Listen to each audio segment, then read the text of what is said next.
at 10 after the 10:30 break to take your call again through to the duration of the program. So it's a Tuesday, and of course, you know, we try to give you as much opportunity to speak because it's really your program, and we want to hear from you out there, the rank and file people, in a big way. All right. So it's now 17 minutes after 9 o'clock right here on the clock, and let me remind you that we go up until 12 midday. There are a few things that I want to get through to. Welcome again to another edition of Conrad's Take, my editorial piece. And indeed, this morning I must continue to weigh in on the hot button issue, a hot button matter. You remember some time ago when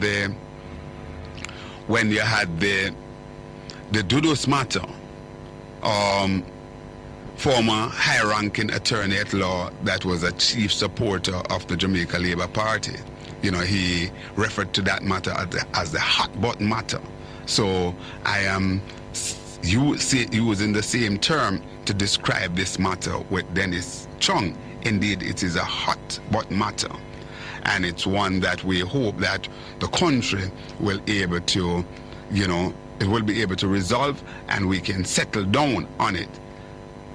Everybody know my views on that situation already. So yesterday, the People's National Party went out and they had a protest as it relates to putting some pressure on the government and the authority to rescind the appointment of Dennis Chung, or to have Dennis himself do the honorable and decent thing and, you know, walk away from the position, as it were. We haven't seen any of those, but what we know for sure is that the protest was quite successful yesterday. And I want to start out by really and truly congratulate our people, congratulate the citizens of Jamaica who went out yesterday and show that indeed we can have protests. We can have mass protests out there, and you don't have to be burning tires and all of those sort of things. I believe that every single person who turned out yesterday deserves commendation. I want to offer congratulations to the leader of the opposition who led his troop there, also, you know, his general secretary, and of course former president of the PNP, Dr. Peter Phillips, among others. Indeed, it would be remiss of me not to mention the former senior superintendent as well, Mr. Steve McGregor, who, you know, by way of his policing experience would have assisted in marshalling and so on. So all in all, it was a major success there, and the people really voiced their opinion, and over in the social media space it has received very, very, very massive review over there. Every single pages, or majority of the pages, were carrying the protest yesterday. You know, everybody who is a blogger and so on, the socialites, they were out there carrying this and weighing in a big way. And also, that's another thing that we notice, where the ground has certainly shifted in the social media space to the People's National Party, away from the governing Jamaica Labour Party. At one point, the governing Jamaica Labour Party would have said to rule the roost. For some reason, a lot of people have moved away from them, and we're seeing where the optics is really there on the side of the PNP. And certainly, it seems if that is what is taking place on the ground as well. And if we are to look at the command or the charge that was given to the Jamaica Labour Party supporter by the Prime Minister and their leader, the opposition, and the leader of the Jamaica Labour Party and Sunday at that meeting down there in St. James, West Central St. James to be exact. Certainly that turned out to be a massive flop, and it seems as if the Prime Minister certainly is suffering from a sort of political meltdown. His popularity has waned, and he doesn't seem to have that amount of control anymore. One would remember some time ago he said he can turn it up and turn it down. Well, it seems as if that switch has been broken off. The Prime Minister is not able to do that anymore. And you know, these are the things that happen when somebody is at the end of the road rather. You can actually feel it. It's somewhat palpable, and that is what seems to be happening right here in Jamaica, where the people are saying for almost 10 years they have seen enough of Andrew Holness, and it's time for them to see the back of him. And it's not just them saying that, but it's because of the deliverables. Mr. Holness has certainly not delivered what he had promised the Jamaican people, and certainly he had showed a level of arrogance and so on, even when he was given the charge for persons to go out yesterday to protest. You know, in my view, what he did was to pitch the Jamaican people against each other, and thank God good sense prevailed and so on, and the people did not heed his calling, because by virtue of going out there and having that, there could be a standoff, and God forbid if that happened and we had bodies lying dead on the road because of confrontation, how would the Prime Minister feel, and what would he be saying to the Jamaican people, and by extension the world, who tend to be looking on at Jamaica? Because of course you know that the whole business of the World Wide Web has basically create a global space where whatever is said, it is reverberating around the world in real time. So thank God, you know, we didn't see that happen yesterday. The truth is that when you look at this assignment or this appointment that have been given to Mr. Chung, the question continues to be out there, and there's all sort of red herring being pulled across the train to say that there were people who out there who served in the position who did not meet certain qualification. It is not true, and I will share the facts on all of that as we go through the program, because I have those information here for you. All right, we have those information here for you, so we will share the information with you as we go along in the program. The whole business of the criteria, the job description, you know, the JD was basically truncated, seemingly to facilitate Chung, because certainly we saw where the initial advert basically asked for certain requirement, and then we're hearing from the powers that be to say that, listen, they were actually curtailed. So we will have to put that out there. We're also up live on the Make We Talk YouTube channel as well, so we continue to beam across the globe. It is indeed, it must also be noted, and I want to pay homage to persons within the diaspora, people like Wilfred Rattigan, Jeffrey Tavares, and so on. They had actually, started a protest in the United States where they were saying that, listen, things was just going awry in Jamaica, the accountability was lacking and so on. They came under quite a bit of pressure, but certainly I think more and more people are recognizing that indeed they were onto something early in the piece. I myself played a role there in the various discussion and so on, but it's not for us to take any praise.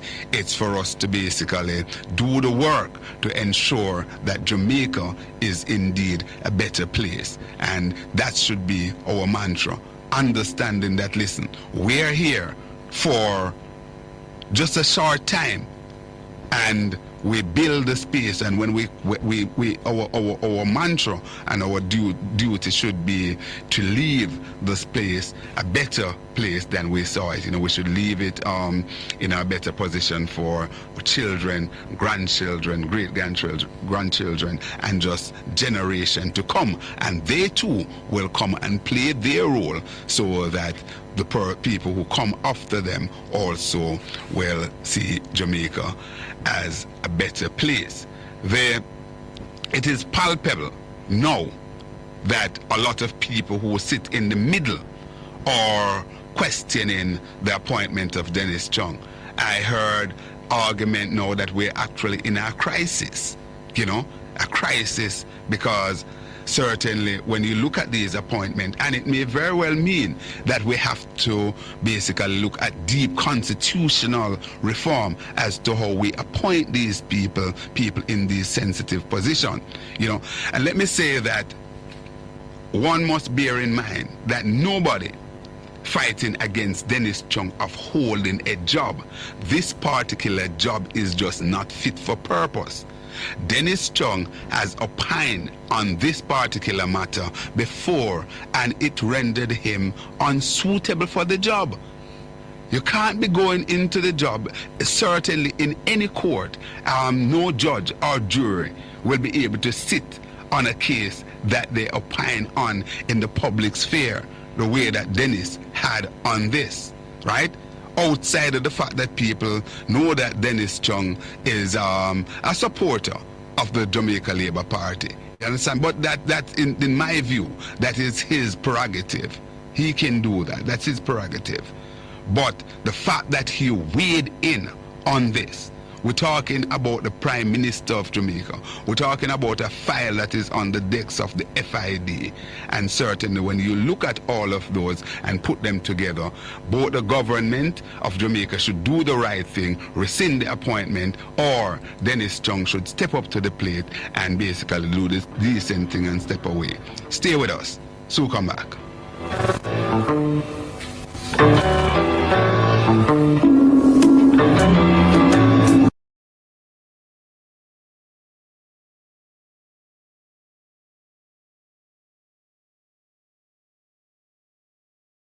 The One Jamaica Legal Defense Foundation and its global supporters cordially invite Jamaicans abroad and abroad to its inaugural reconnection on June 21st, 2025 at the Ranny Williams Entertainment Center in Kingston, Jamaica. Bring your entire family for a day of food, fun, entertainment, and information. Get an understanding of the Constitution and the skills necessary to exercise your rights and your civic responsibilities as Jamaican citizens. You can't afford to miss this inaugural Reconnection Rally, June 21st in Kingston. Tune in for further information and updates to Reason with Radigan on YouTube and reggaeglobalradio.com, Saturdays at 3 p.m. New York time and at 2 p.m. in Jamaica.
We are blood.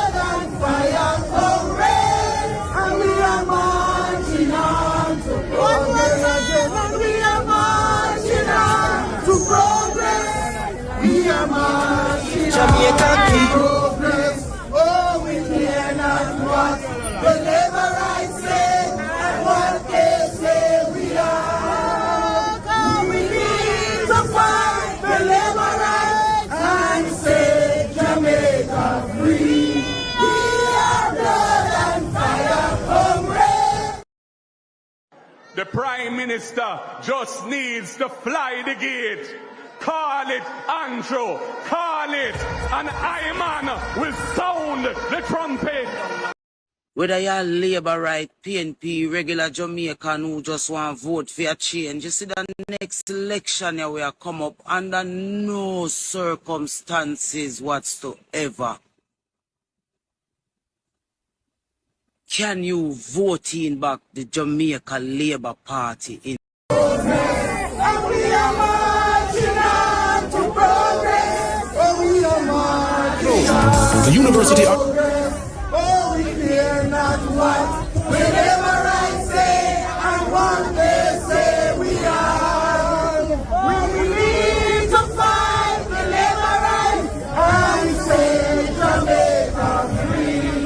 We are blood and fire, comrades, and we are marching on to progress. And we are marching on to progress. We are marching on to progress. Oh, we fear not what the labor rights say and what they say we are. We need to fight the labor rights and set Jamaica free. We are blood and fire, come. Whether you're Labour right, PNP, regular Jamaican who just want to vote for a change, you see the next election here will Oh my come God. up under Hello. Welcome, no caller. Welcome. circumstances what. Morning. Good morning. How you doing? Me there. I have to thank God for social media space because when I hear the radio out there, here, so. All right. And, I don't and know. it must be known that over there, so it's easier to listen to you. Not because your opinion fits in where many of us opinions are, right?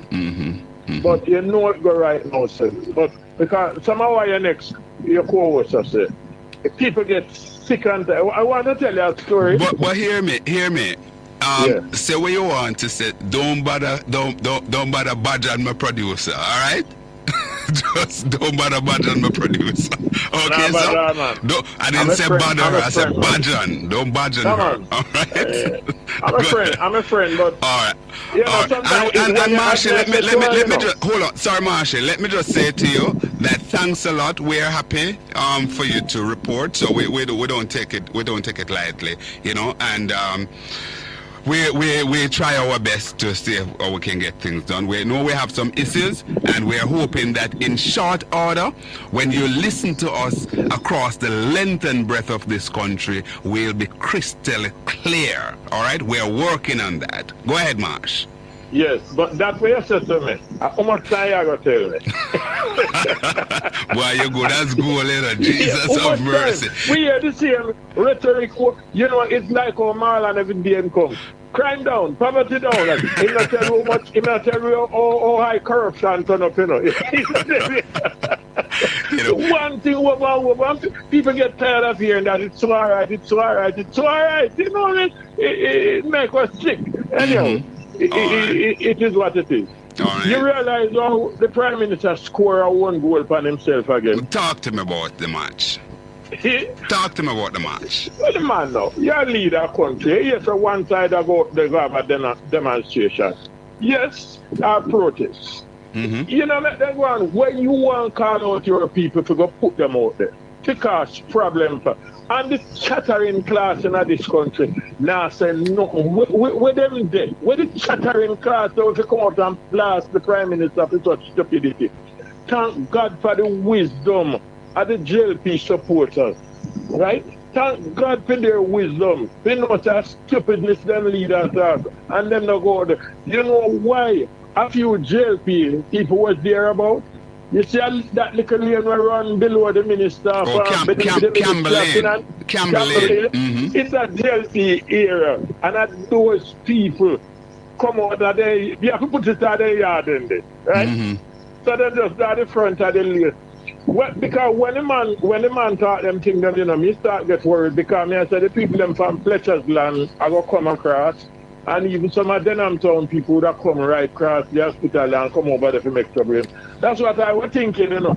But the people them are more sense more than the Prime Minister, and then they come out there. It was stupidness. Mm-hmm. And the people, some chattering class, they are disgusting in this country. I mean, why you're not from some of them anymore, you know. Well, certainly, you know, we have been hearing some of the voices from certain sector, you know, from some of the civil society group. We're hoping that we'll hear more and more people weighing in this because, Margie? Hello? Yes, because the truth is that, you know, we mustn't get this thing twisted in.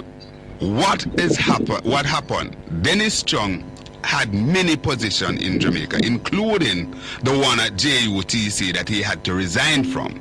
Right? Yes. Because the procurement situation get busted. So when people say Dennis have never been caught up in any form of embroglio, it is not quite lie true. Them lie. And not it is not true. From nationwide, lie them lie. Right? It is not true. Let me add a little further.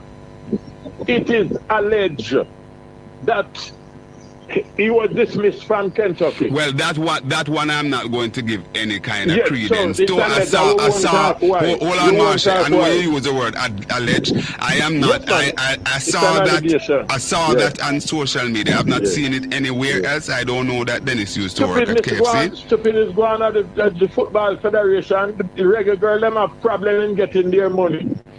And we could go on and on and on. But I don't know that the money. I don't know that would be his direct thing. It's probably that the federation genuinely had some problem with monies there in terms of having enough money to pay the regular girl. I wouldn't put that at his feet, but you know. Oh, he might go hold that in my book because money that's where them earn.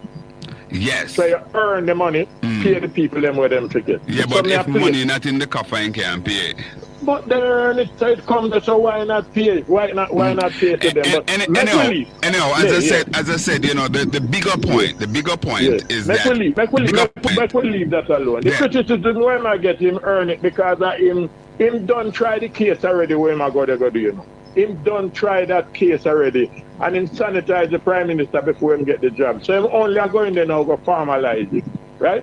So all what him going to say. But now me hear some people from our next radio station, nationwide, who tend that we treat public servants bad and with it. When Fanton from the Integrity Commission did say him not drink the water of Parliament because something wrong with it, and then same people there, you know, tear down Justice Panton, you know, rip him to shred, you know. Yes, and man. come now, I can't talk about nobody now if you say nothing. And even we go further. Even when Kevin Stephen, when a member of the IC was shot. You know, or shot at something like that. Yes. Was robbed, Yes. rather. I'm sorry, robbed.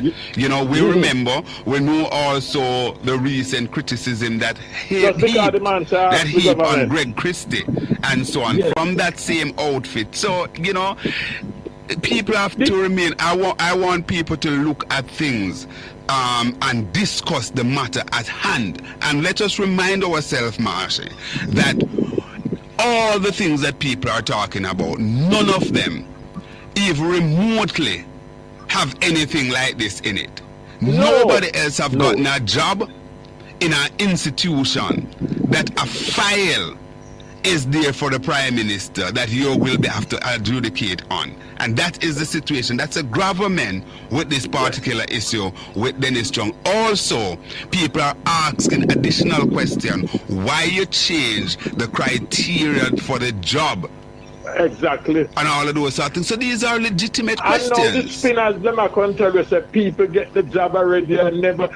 You know, no, but may have the information, may have the facts to give on that. You know. The facts are there. We know that the facts are there. But the question when I ask you, you Conrad, well, maybe you can't answer it neither.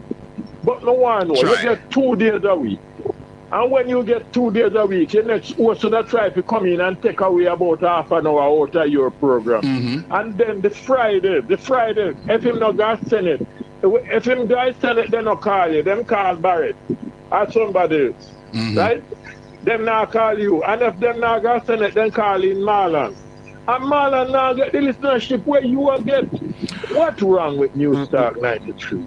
Well, I don't want to get too embroiled in that. What I will say to you is that you know, if I'm notified, I will make myself available. But it's not my call, so I won't weigh in on that too much. All right, I'm doing 2 days and I'm good. You get ads. You get ads for the program. Yes. We know you sympathize with the PNP. I mean, the PNP has sent the ads come there. And look how much ads the JLP have a dash over nationwide. And now Marlon come there, blah, blah. I can't link you one JLP ads come there. Maybe he will soon bring some. Let's hope soon for him have a short time left. The days are numbered. All right, Marsha, thanks. We have some callers holding. Thanks a lot for weighing in as usual. All right, there are some things that I can't respond to, Marsha. But we you know my role already. Hello, welcome, caller. Hi, good morning, Sir Conrad. Hi, morning. How you doing, man?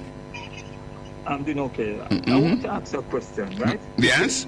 Oh, ironic it is the Prime Minister speak at a particular meeting in Mobile and ask in person to come out and demonstrate and all of that in the workplace and all of that. But yet still, you don't see none of his hierarchy, nor himself, comes out and say, okay, then let us meet here. Do you know the reason for that? Let me tell me your submission. If the Prime Minister or any one of his hierarchy they come out, consider that what the PNP was doing or what the opposition was doing is legitimate, how would they look in the international sphere and also in the Caribbean to see that here is an opposition who is coming out to demonstrate against corruption, and here's a government who's trying to counter that?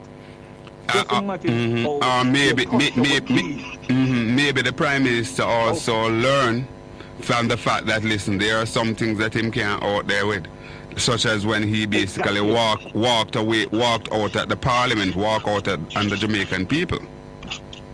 Do you know how that would look in the Caribbean, and these people would go down in history? People will remember this situation where you have an opposition who is demonstrating against corruption and all dishonesty and all that, and you have a leader, a government comes out with their surrogates and minions to counter that. Do you know how that would look yourself? This is one of the... So what they do, they just talk up behind the mic, hoping that the people then would come out, and then you have a fucker, and then they would try to spin the narrative that it was this and all of this. But pitch the people against each other. And you know, as I heard one host yesterday, Dr. Gale, you know, Dr. Gale and Paul, and I was listening to him yesterday afternoon on my way home, and you know, he made the point about, you know, the Prime Minister, this very statement that the Prime Minister made, the call for persons to come out, and he said, can you imagine people had taken that offer, and I'm paraphrasing now, and go out there and you have confrontation that could even result in death, because we know that the blood can boil. Just take for example, let's say one person from the PNP and one person from the JLP got into the rage that we saw the Prime Minister got into when he was on that platform. You know what would happen, sir? Definitely. And let me tell you, that little lane there is not Campbell Lane, it's Wild Street. I am from Central Kingston, so I know the area very well. Okay. It's Wild Street in Alman Town. And let me tell you something, when you see the Prime Minister on these platforms, when last have you heard him talk about corruption, say we're going to mitigate, we're going to keep down, we're going to stop? When last have you heard in all his speech, all his conferences? The Prime Minister stay away from that word, sir. He stay away from that word. You can't call the pot black. right? Him stay out, and this is where there's governance and there's leadership. So when you hear a prime minister coming out and say these rhetoric, and he's not talking about the main gist of what the country is supposed to be looking like, how much money does the country lose? Over 100 billion a year in corruption. And you don't hear the prime minister make this pronouncement, say we're going to stop this, we're going to the pilferage and all of these things. Isn't that something wrong? This is the reason why. Yes, and as I heard Professor Rosalie Hamilton this morning, reminding Jamaica about the $3 trillion that is not properly accounted for. All of those things are things that basically creating a society that's not looking good in the public eyes locally, and certainly our international partners must be looking at these things as well. So we're hoping.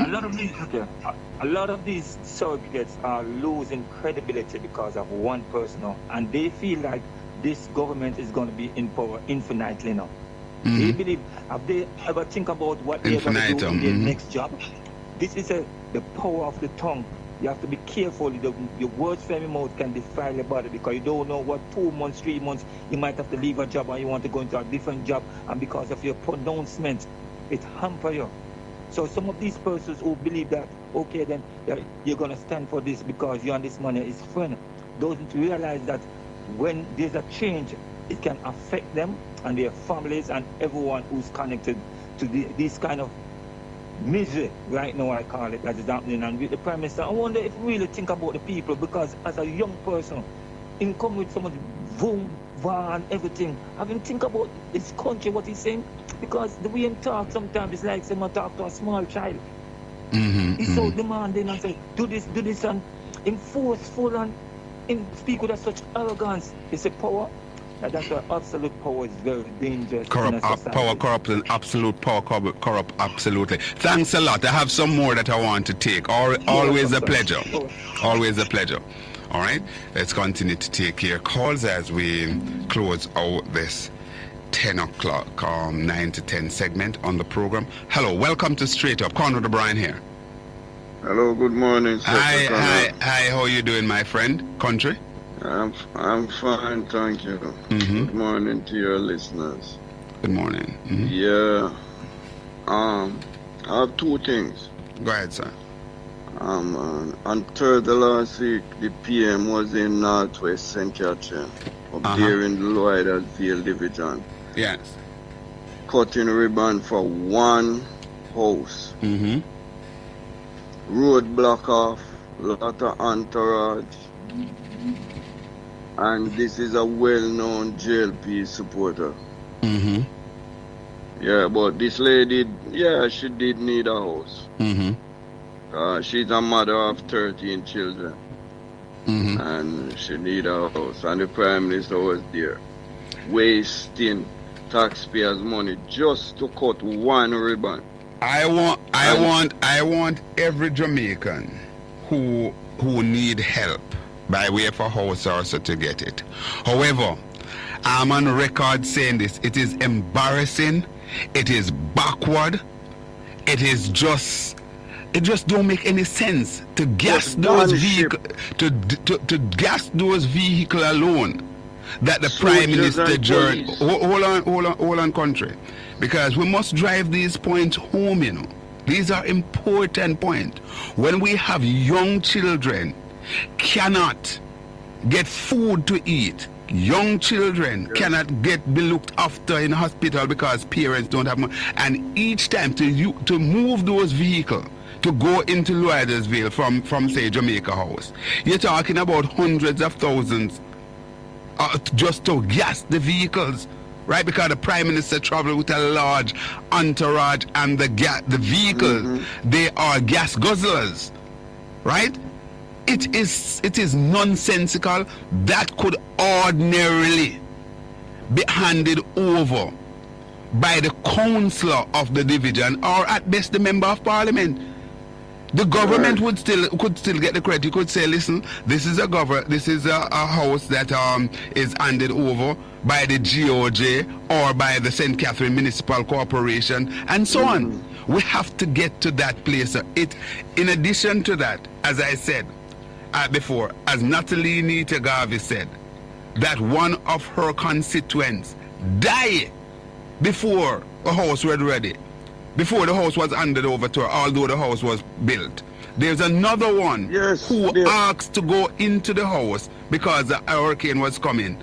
And when she went into the house, she and her daughter, her 2 children, they had to remove from the house. They have to come back out of the house in order to give the Prime Minister his camera up moment to cut the ribbon.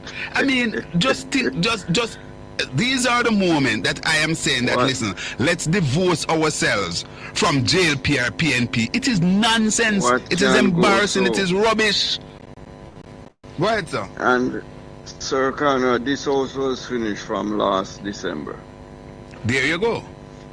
Yeah. Next point now. The PM will do whatever in his remit to get who he wants to put where he wants to put them. First thing, remember a man was killed in the PM lawyer's house. And the investigating officer was removed to another division. And the case died. Yes, and the person, the owner of the house, wasn't even taken in as a person of interest. And the information that we get certainly from the police is that there weren't even any forced entry. And so, you know, you can't blame the people when the people basically believe that, listen, this government is extremely corrupt. You can't blame them because there are so many things that can point to.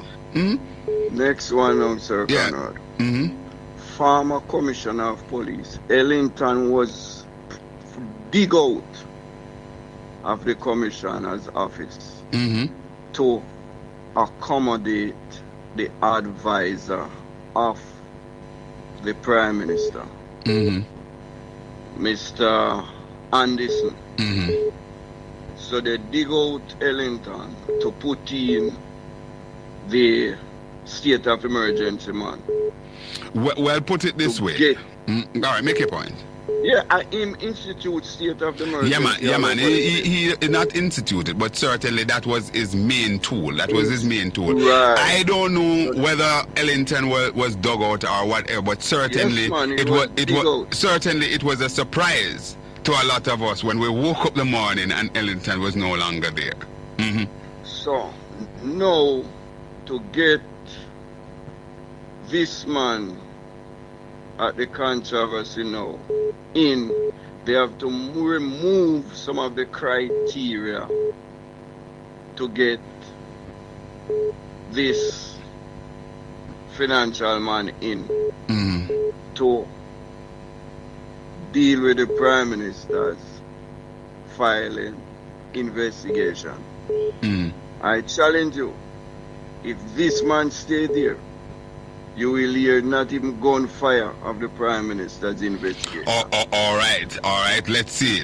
And remember, finally, remember we have 8 other more parliamentarians under investigation. All right. Good country. Let me see if we can take... Thanks a lot. Let me see if we can get that one here. Hear somebody really buzzing over. Let's see if we can get that person in before we go to the break. It's coming up to 10 o'clock. It's actually 5 minutes to 10. Let's see if we can take this person for a short time. All right. It is indeed a beautiful morning here as we continue to look at the situation that are basically doing the rounds in Jamaica, and of course the appointment of Dennis Chung, Chartered Accountant Dennis Chung, to head the FID is certainly one of the big ticket items. Let's go to the caller. Hello, caller. Hi, morning, Sir Conrad. How are you? Hey, Margaret, how you doing? Always nice to have a female voice.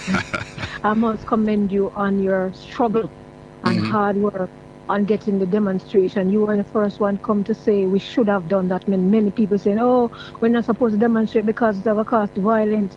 Well, I must say congratulations to you, and I almost push it a little further to say to Mr. Steve McGregor in Central Kingston, congratulations in getting his constituency in order for the march to be a success. Also, my leader of the opposition, Mark Golden, his chairman, the general secretary, and the team.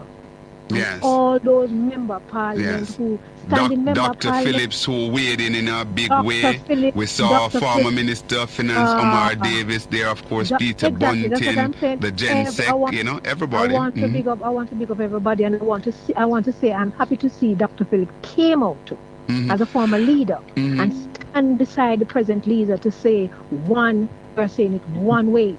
Maggie, half a second just to say this. As I started out my opening commentary, the people, because sometimes we leave the people out of the loop, the regular Joe, the regular man and woman on the street there who participated yesterday for their discipline, let's commend them on that. Yeah, man, I was coming to that, because let me tell you something. Without the people, nothing happened. I am talking about the stalwarts, the Christian, the Rasta, the simple sellers, the simple people, the school children, the man who going to work to stop by to say, yes, I'm joining. I want to congratulate them too. Because without the people, nothing happened in this country. Absolutely nothing. I see you talk about the dust this morning. I went to the doctor and it's a problem. Yes. Everybody in Oxford Medical who are sitting down is a problem with the Sahara dust. Yeah, somebody told me that about 30 people was at a particular hospital. Yeah, man, I was at the. Is about what number of people you saw impacted where you were? 30 odd, man. 30 odd. Wow. 30 odd. Yeah. And majority of the people, few come for like their regular checkup, but majority of the people have skin problems, scratching, high watery, having vomiting, having fever, and having these things. And we all end up, what is it? Is the Sahara dust, and nobody know what comes with it. I just spoke to a young lady in Mobile since morning, and she was saying to me that she had to be locked in her house and so because she said it's impacting her. I'm in Stony Hill right now. I'm in Stony Hill, and sorry, I can't send you a video that I took with all the city look. The city look like it is a fog over the city. Yeah, it's true. I am not going to bear on this. What I want to say to you, my main thing is how rude and out of order and callous the Prime Minister was yesterday. You are going to call out on Sunday. Entourage to say that the demonstration, they must demonstrate against the demonstration. What are you inciting? Violence? So are you saying that the opposition is not allowed to demonstrate because the opposition is there for us, us who don't have any talking. He's there and his team is there to demonstrate for the people of this country. And I must say I'm so proud that he did it. And it was successful. You coming to talk about, you're going to talk about lie. And then now, why all of a sudden you run to pick up a document to say 3 or 4 or 5 people was there before and didn't have this authorization from 2020. We're in 2025. Rules and regulation add to it. And don't come and talk about, say, you take out things to make sure that you handpick get what you want, because you want to announce the election, but you don't want to announce the election when you have this hanging over you, because you know that the opposition is going to use it and cause a lot of tell the Jamaican people, remind them of your corrupted behavior. You can come now and talk about you can now live with your window and your door. You come with the same foolishness now. You can't open the door and your window leave open. Where in Jamaica you can do that? Not even his house, because he have much security in his yard. In yards is a fortress. And the next thing is 36 cars behind the Prime Minister wherever he's going. Yesterday I was at the gas station. Yes. And he was passing through Manor Park. And I count 36. Maggie. Yeah. You hear me? You're going to have to call me back after I conclude my guest. All right? We're over the break. Suka. All right? Thanks.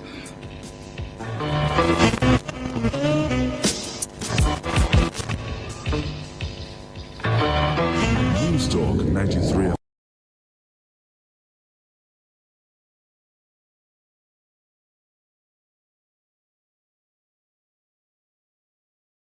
Dear Mr. Prime Minister, it's almost 9 years since you took over the country. Name yourself brokered while basking in election glory.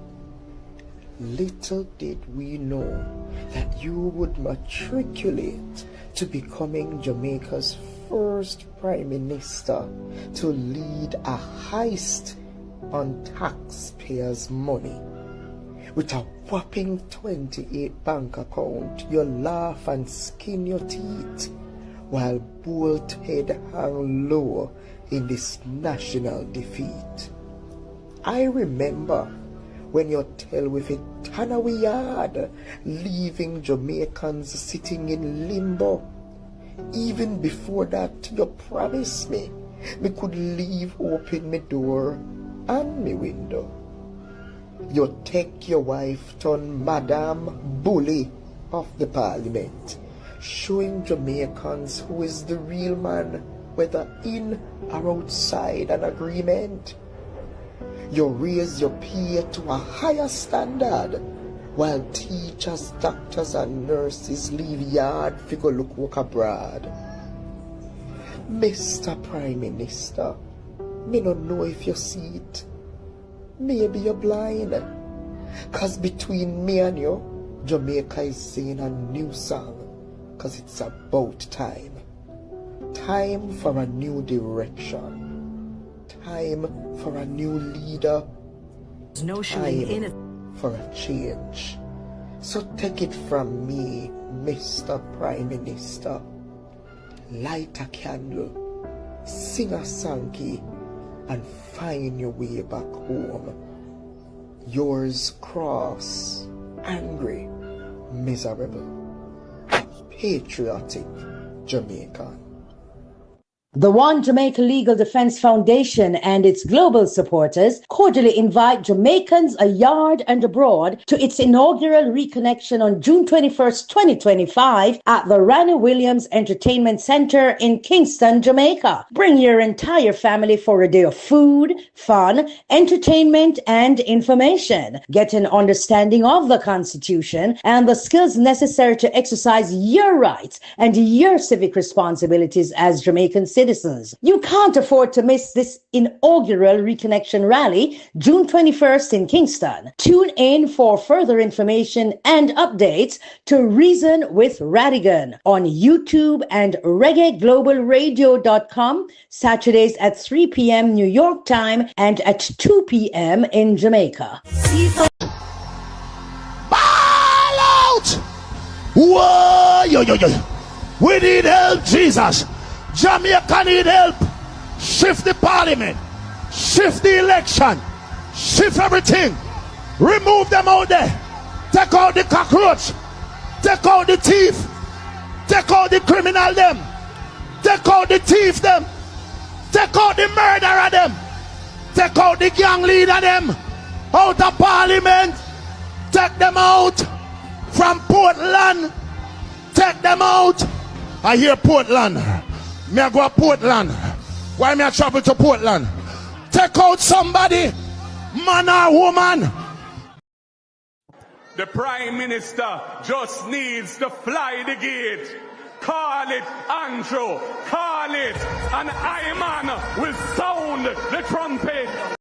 Whether you're Labour right, PNP, regular Jamaican who just want to vote for a change, you see the next election here will come up under no circumstances whatsoever can you vote in back the Jamaica Labour Party into government. And we are marching on to progress. Oh, we are marching on to progress. Oh, we fear not what whenever I say I want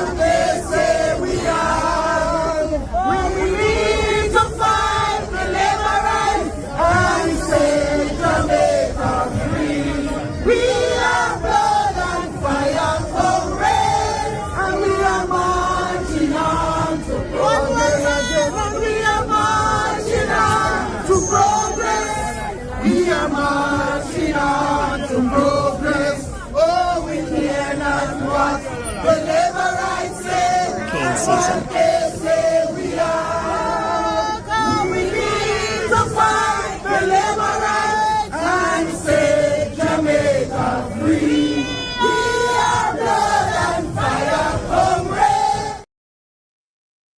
We are blood and fire, comrades. Good morning, Jamaica. Good morning, wherever you're listening, watching from around the world in the Eastern Caribbean. It is a simulcast broadcast this morning with Conrad OBrian from News Talk on 93 FM. We are blood and fire. We are marching on. You know, I am at work and I don't want to get fired from the people in work. But anyway, I think we need to educate our people some more about the FID. I have been seeing some things circulating on social media where the media is asking some people about why they're out there protesting and so forth. Star girl, how you doing? Gigi, any breakfast this morning, Gigi? The girl from St. Andrew. St. Andrew. And, you know, I think we need to educate our people about the FID. We need to. We're standing by to rejoin Conrad OBrian at News Talk 93 FM. It's now 8 minutes after 10 o'clock in Jamaica, 8 minutes after 11 o'clock right here in the United States. And as Conrad ready for us, then we will go right back to him. But let us do a little housework here. Please remember to go out and support the One Legal Jamaica Defense Foundation rally. Come out, Jamaicans. Come out on June 21st. Come out and let us send a clear message to the government of this country too. The One Jamaica Legal Defense Foundation and its global supporters cordially invite Jamaicans abroad and abroad to its inaugural reconnection on June 21st, 2025 at the Ranny Williams Entertainment Center in Kingston, Jamaica. Bring your entire family for a day of food, fun, entertainment, and information. Get an understanding of the Constitution and the skills necessary to exercise your rights and your civic responsibilities as Jamaican citizens. You can't afford to miss this inaugural reconnection rally, June 21st in Kingston. Tune in for further information and updates to Reason with Radigan on YouTube and reggaeglobalradio.com, Saturdays at 3 p.m. New York time and at 2 p.m. in Jamaica.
We're going to rejoin Conrad OBrian at News Talk 93 FM for a straight up simulcast broadcast on the Make We Talk program. Over to Conrad OBrian.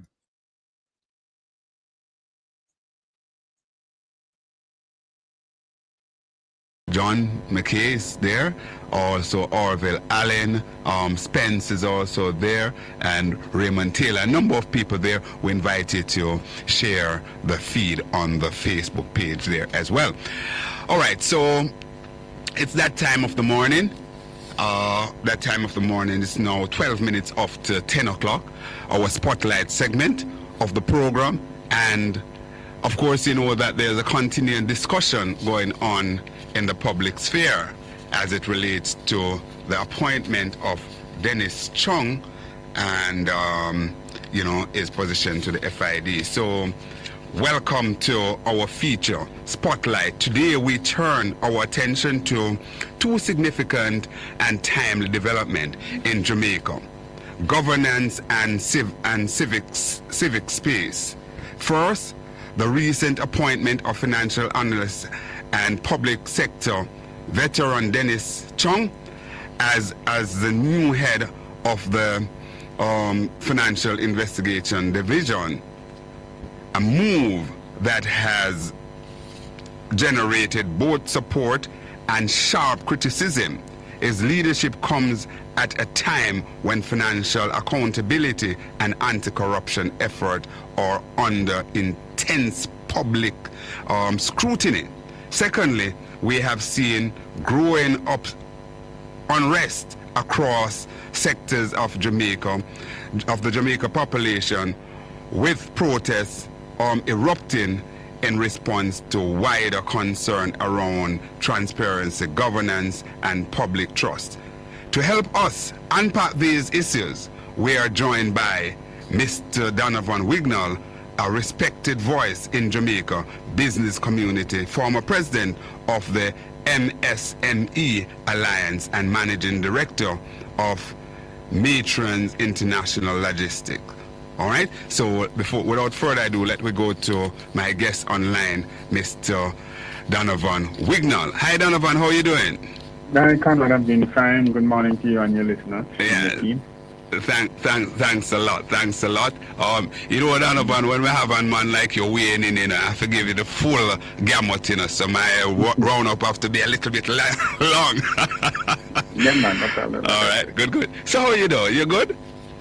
Yeah, I'm good. I'm just a little bit tired. And I had a long night doing some stuff. Yeah, man. All right, well, make that up with some rest. Going early this evening. Absolutely. You know, yes. The prescription. Okay, yeah, man. All right, so Donovan, again, we're in the space. You know, of course, you're one of the go-to person in terms of unpacking some of these issues.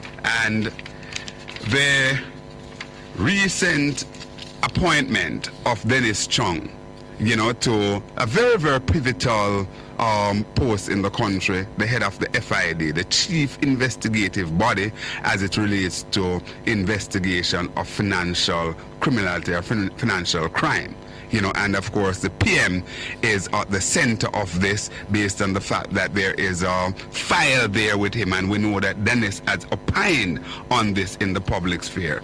My question to you, Mr. Wignel, is with Dennis what do you make of the appointment of Dennis Chung to that body? All right, let me address the matter of the qualifications first. As you rightly said, Dennis is a veteran public servant. He has served with distinction at various places. So his acumen as far as qualification and experience and his abilities to manage an institution, you know, even except for one place, is without question. So he's a good worker. And since we love transparency, that one place that you talk about that there will be question sign, which one is it? That would have been JUTC, I think, where he would have tendered his resignation because something came up with some impropriety with procurement. I'm not 100% sure, but I think that was the only one that I could find in recent history that would have, you know, everything else had a tick, that one would have had an X. There is something that has been purloined in the social media, and one of my callers raised it earlier.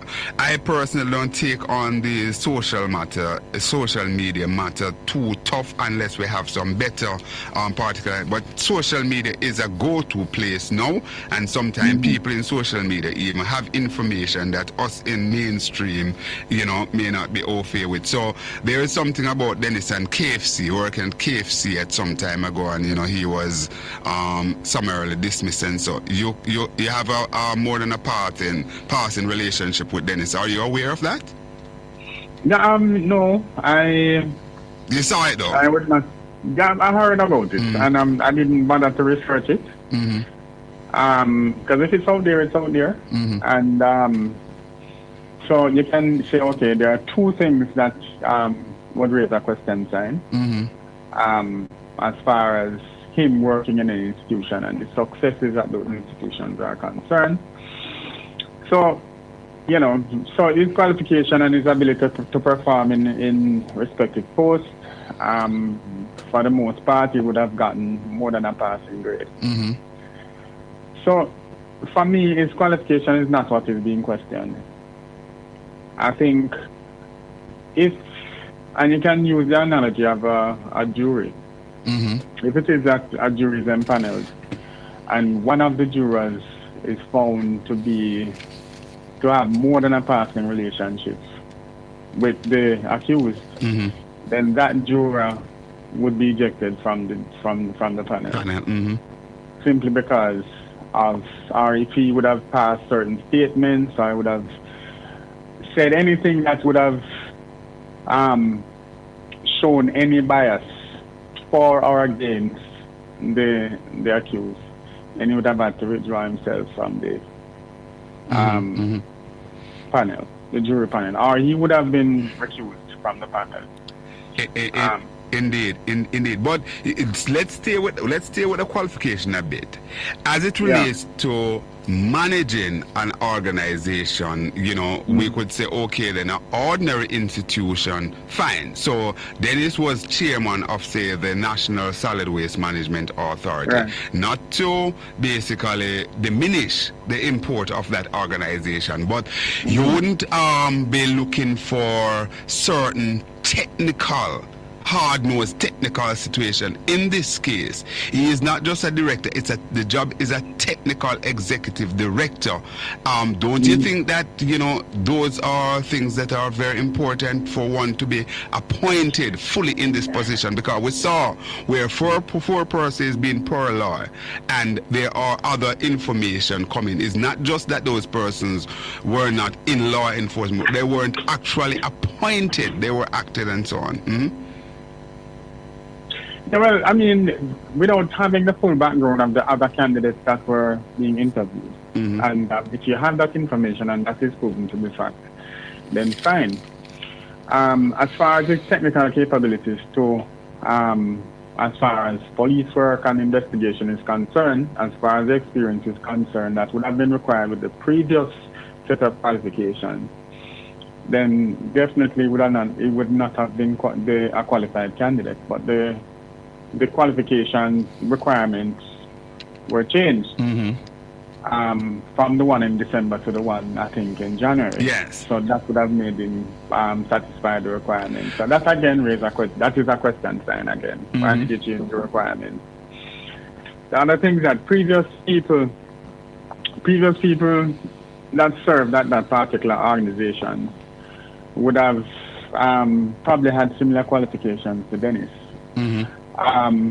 But I think for a position like that, there is a level of objectivity that must be sought. So, for example, when Elise from UK was appointed to the post, the reason they went abroad to find Felice for the post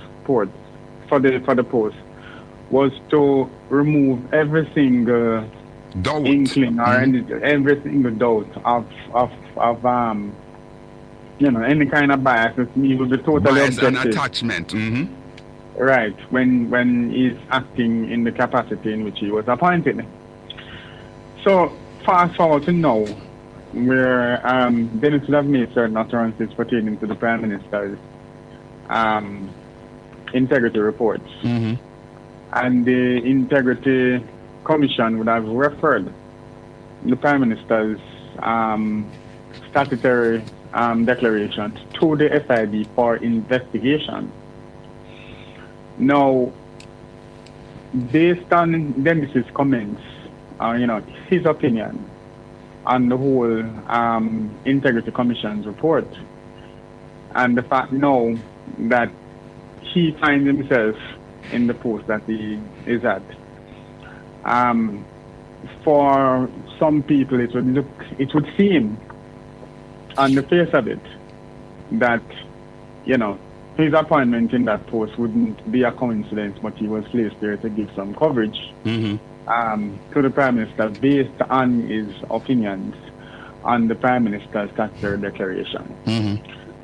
So that, I think, is the crux of the matter. Really and truly, outside of his qualifications, him being there with his previous opinions on the whole situation of the investigation into the Prime Minister, and the fact that the Prime Minister's files were referred to the FID for investigation. So him with his opinion, it would follow that more than likely his opinions or whatever he would have been meant to be directing as far as the Prime Minister's investigation is concerned would not be objective. And I think that in and of itself, the optics of it don't really look good. It's bad timing for the Prime Minister to have done this appointment at this point in time. If it were done like 3 months after the election, or however, when it was done outside of this very, very hotly contested political space that the political hustings are such that every single thing that would raise a question mark against the Prime Minister, against the JLP, against the opposition, either party would be jumping on it and taking advantage of it. And that particular issue is a weak point for the Prime Minister. So any opposition would have taken advantage of that particular situation. And of course, the opposition, rightly so, would have jumped on it and highlight the situation as they see it.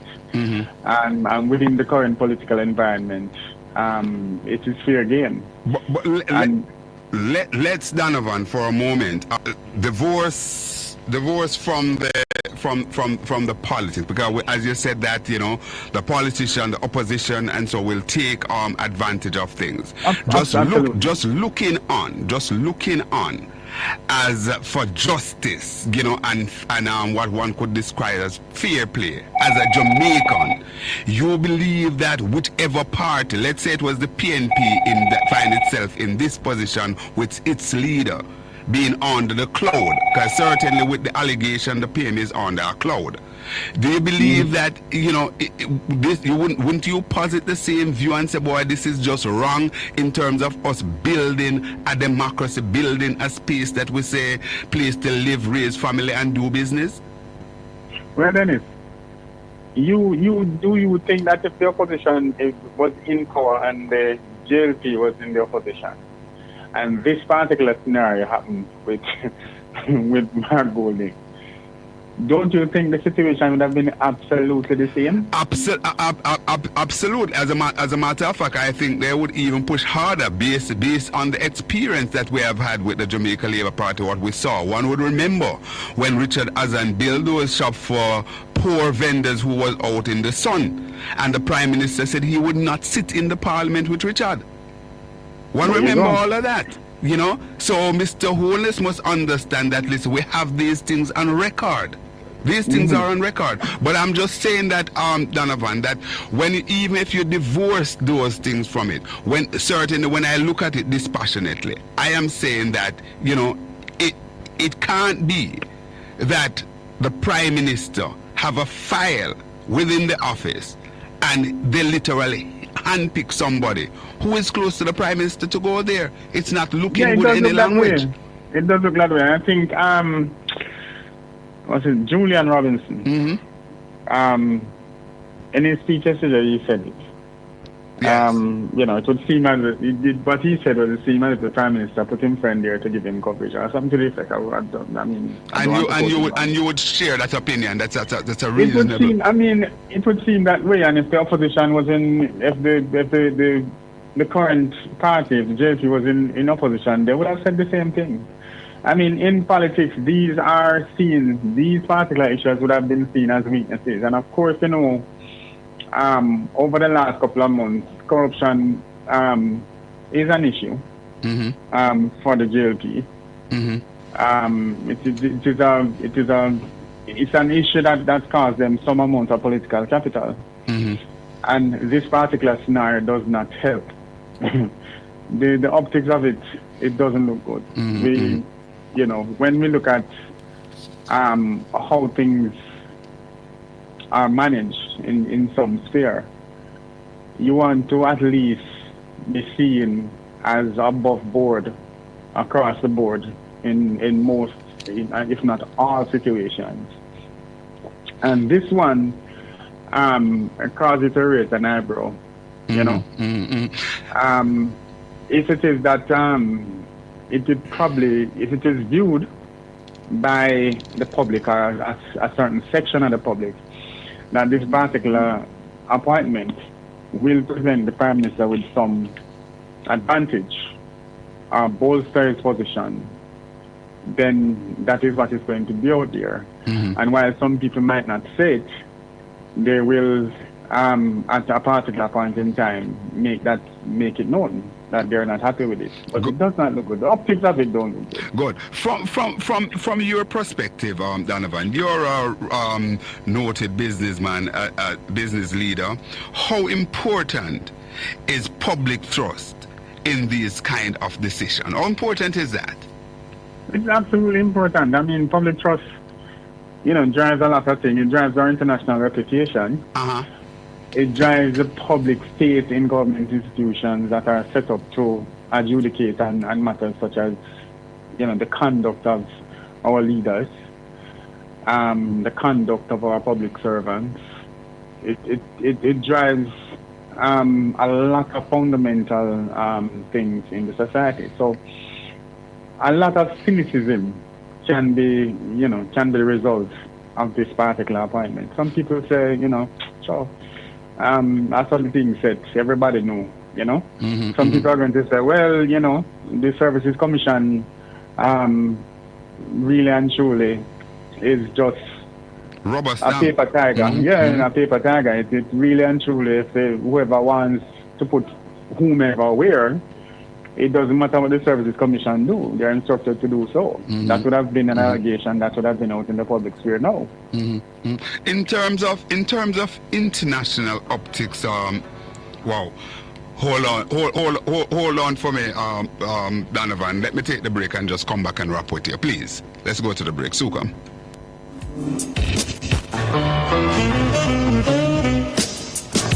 News Talk 93.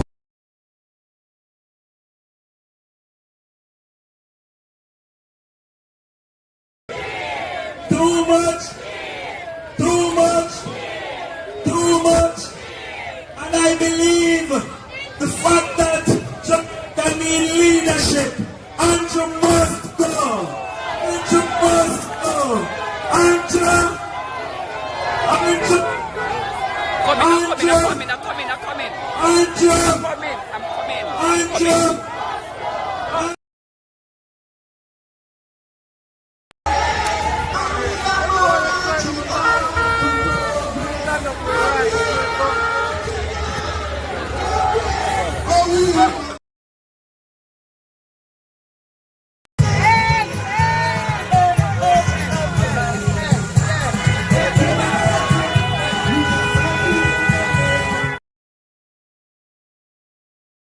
Come out today.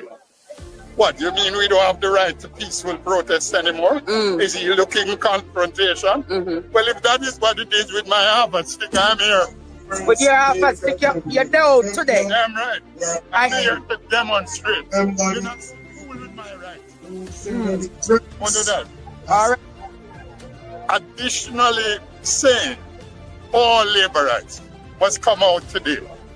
What, you mean we don't have the right to peaceful protest anymore? Is he looking confrontation? Well, if that is what it is with my half a stick, I'm here. With your half a stick, you're down today. Damn right.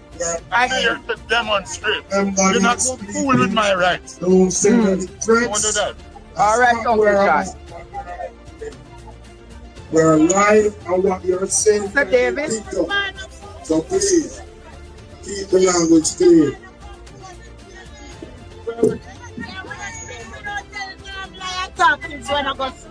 Anything we have said, Mr. Paul, well morning. What you want to tell Dennis Chung this morning? Dennis just need to do what is right. Just what is right. And do not accept it, stuff. That's all.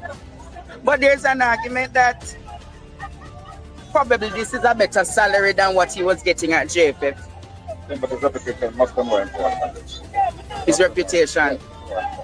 It's not worth it. Nothing that can be worth. What you thought of the Prime Minister's utterances last night?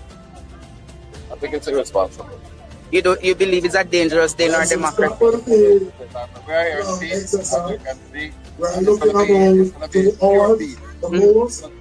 You come in peace today. Vibrant speakers. All right, Sir Paul.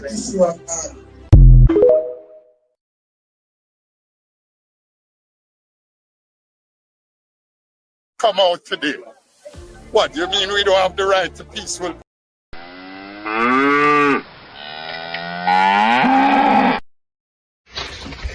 Damn.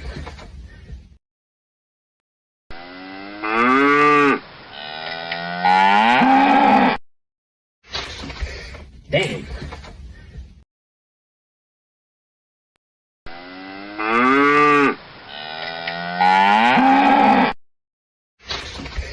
Damn.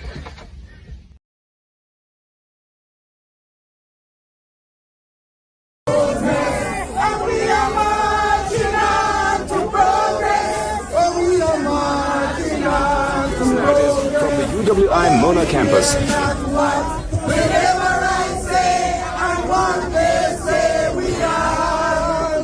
We need to fight whenever I say Jamaica free. We are blood and fire comrades, and we are marching on to progress. We are marching on to progress. We are marching on to progress. Oh, we care not what whenever I say and what they say we are. Oh, we need to fight whenever I say Jamaica free. We are blood and fire comrades.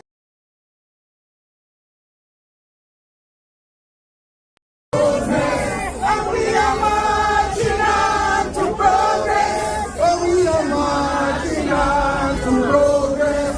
Oh, we care not what whenever I say and what they say we are. We need to fight Mr. Donovan Wignel. And indeed, we are looking at the present scenario here in Jamaica, the appointment of Dennis Chung, and indeed we'll be touching a bit on the protest yesterday by the opposition PNP. Mr. Wignel, thanks for holding, sir. Yes, I'm here. Good. Donovan, now, the optics of this, and in reality, these things, you know, with question mark, seemingly over organizations such as the FID. We got a report recently from out of the United States where they pointed out that we did not have a present head of the organization. Also, that the staff complement was down to 1/3 of the complements. With this further thing surrounding the organization, do you believe that that would exacerbate the problem as to how we are looked at internationally? Yes, I mean, as far as this particular case is concerned, it does, you know, I mean, I won't call it a name, but some places abroad, based on some things that are happening, can't really look at us and say nothing now, because they're not leading the example as far as I'm concerned. But, I mean, outside of that, there was literally, I think, an assault on the Integrity Commission. based on a couple of stuff that happened for the most of last year, where they were concerned. And no, I'm talking about FID. Yeah, man. So okay. they are linked. So the Integrity Commission 1, the FID 2, and as far as the reputation, how we're seen abroad. Remember, we just came off the FATCA grade list. These things contribute to that. So the FID, I think, directly relates to how, our whole journey, as far as the journey management, as far as the being on the FATCA list is concerned. So these things definitely have negative impact, and as far as the perception is concerned, so we could find ourselves back there if we continue along this trajectory, Donovan. Well, probably not so drastic. I mean, but the FID is a very important organization. They investigate financial crimes. And if that institution is in any way, shape, or form compromised in any way, whether by perception or fact, it doesn't augur well for that particular status. I suppose, as far as corporate governance is concerned, of this particular entity, you would manage this entity just like you'd manage a jury panel or a courthouse.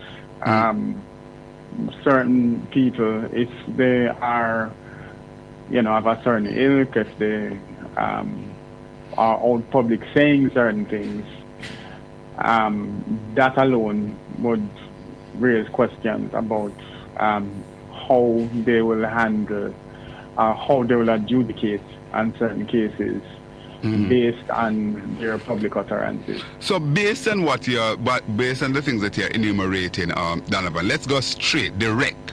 You're saying that you don't believe that Dennis Chung, based on all of those, is fit for purpose for this particular job. We're not saying that Dennis cannot be given a job elsewhere, other job, but this particular one, based on what out there now, the Prime Minister, the government should do the right thing, rescind the appointment, or Dennis should basically step aside.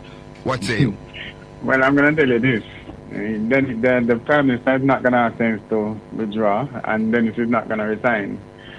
So, I mean, you can ask for it until the cows come home, it's not going to happen. But if the situation did not happen, if we didn't have this whole embroglio with the Prime Minister, I'm sure Dennis would have been able to do a very good job at the FIB. But based on his public comments and his apparent affiliation, that, in my opinion, in some way, shape, or form, does compromise his appointment. So to be blatant, I know the word compromise and so on. I know exactly where you're going, but our listeners, everybody who listens, we want to speak in clear and unambiguous there. You, Donovan Wignel, you believe that, while the Prime Minister and Dennis will be maybe holding straight, but you believe that he should step aside because it looked too blatant? You know what? And probably that for the moment would have been something that probably should have been considered. But, asking for something that you're not going to get ever is another. All right, let me try another way. Had it been you being asked, and you know that you were out there in front doing this and so on, and in your conscience you look at it and say, boy, I have been compromised, would you accept the position? I would not have accepted the position. All right, because of my very obvious affiliation. I would not have taken it. That's me. Speaking for me. Indeed. All right, so we're talking to Mr. Donovan Wignel, who is a business leader in the country, and you heard what he just said. Now, Donovan, let's look at what the opposition did yesterday, the protest that they had.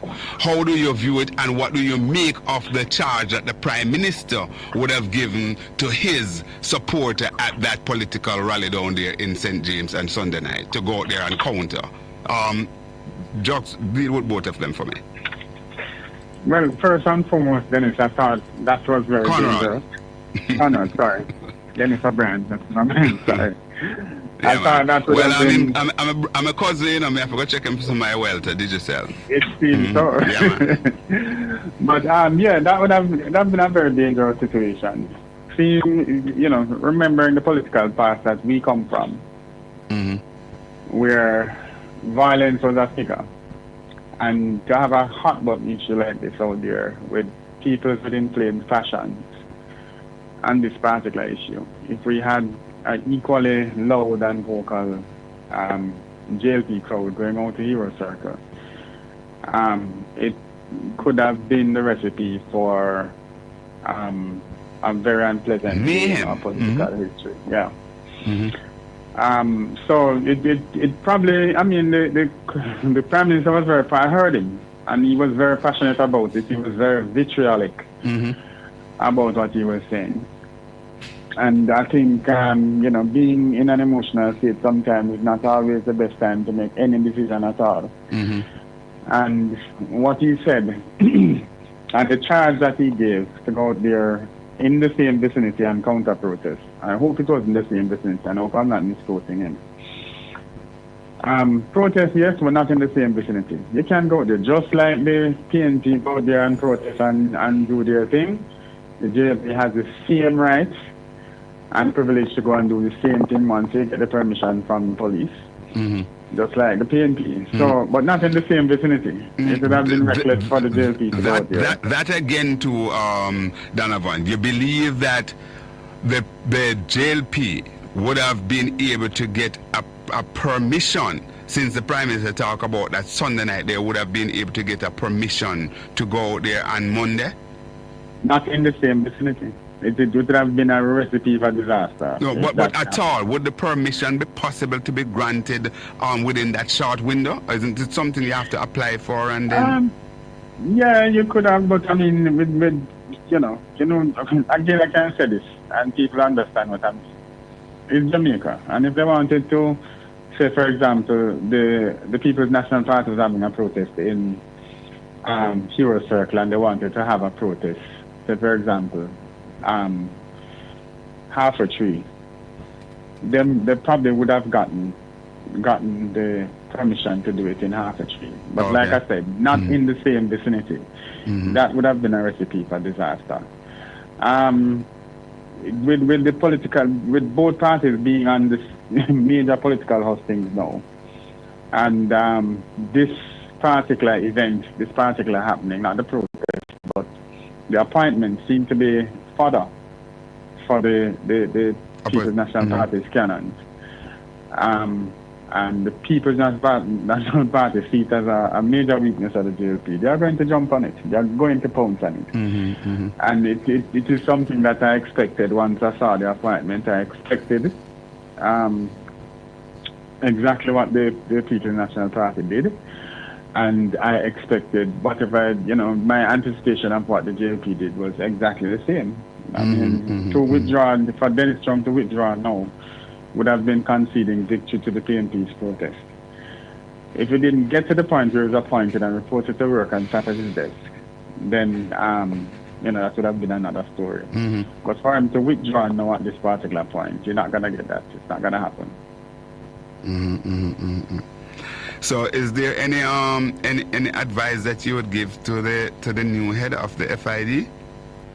Well, and to the government definitely. More broadly? Yeah, for Dennis, for Dennis my virgin, just try and be as objective as possible.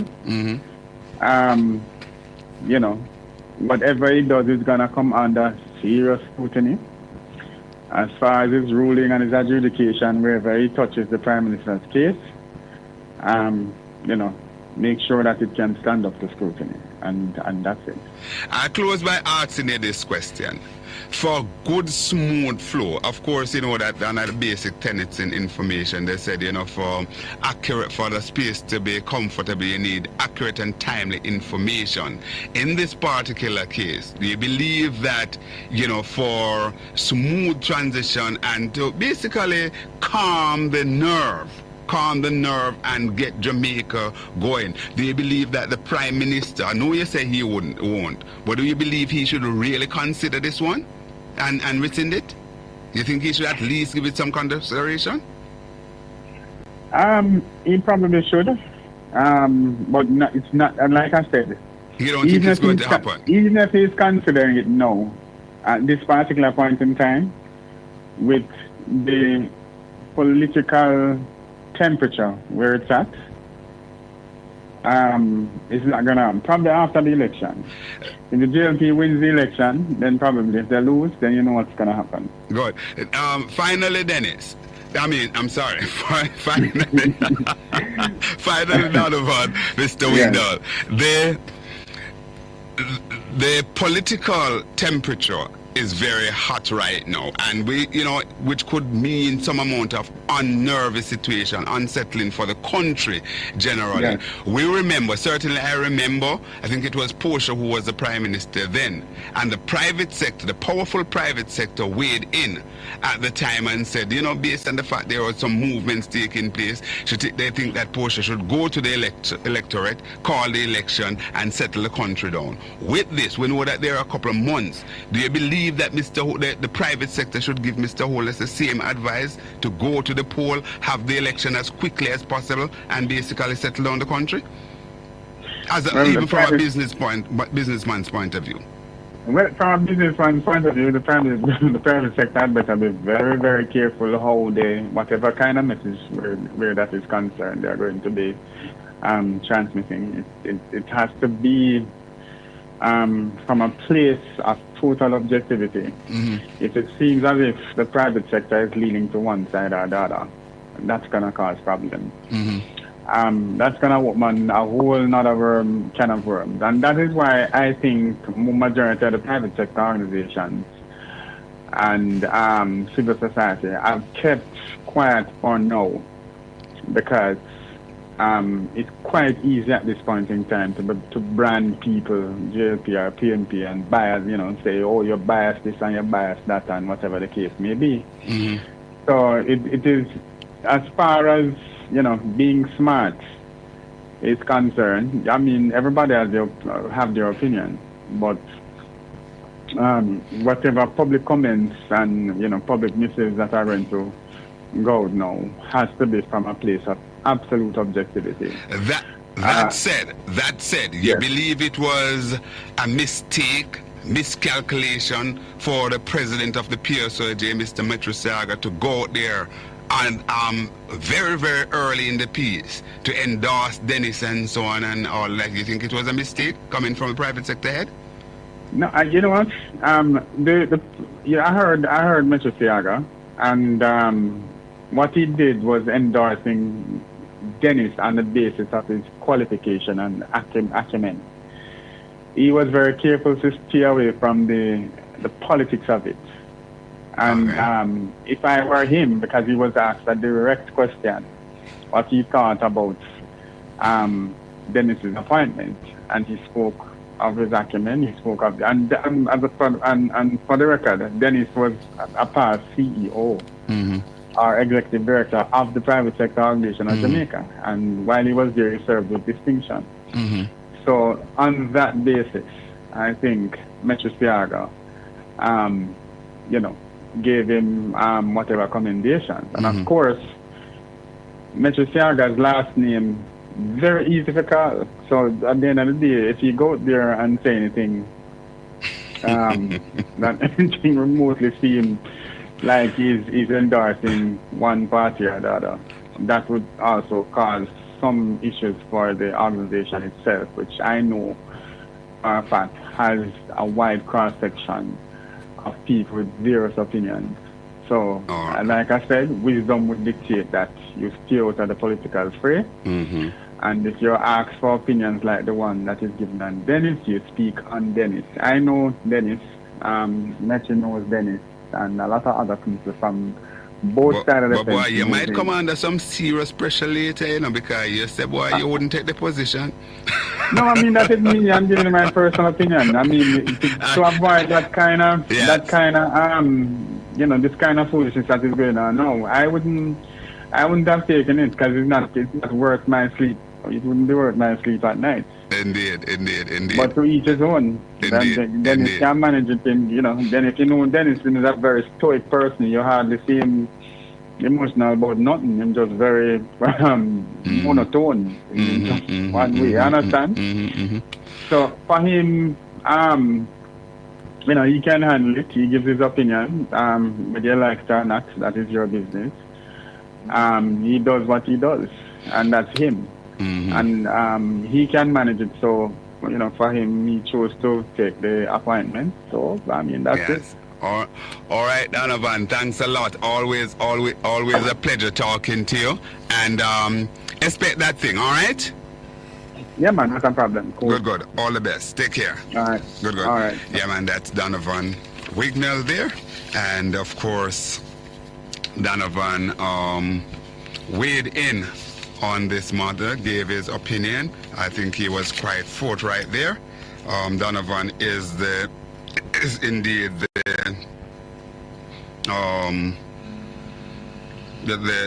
former president of the MSME Alliance and managing director of Matrons International Logistics.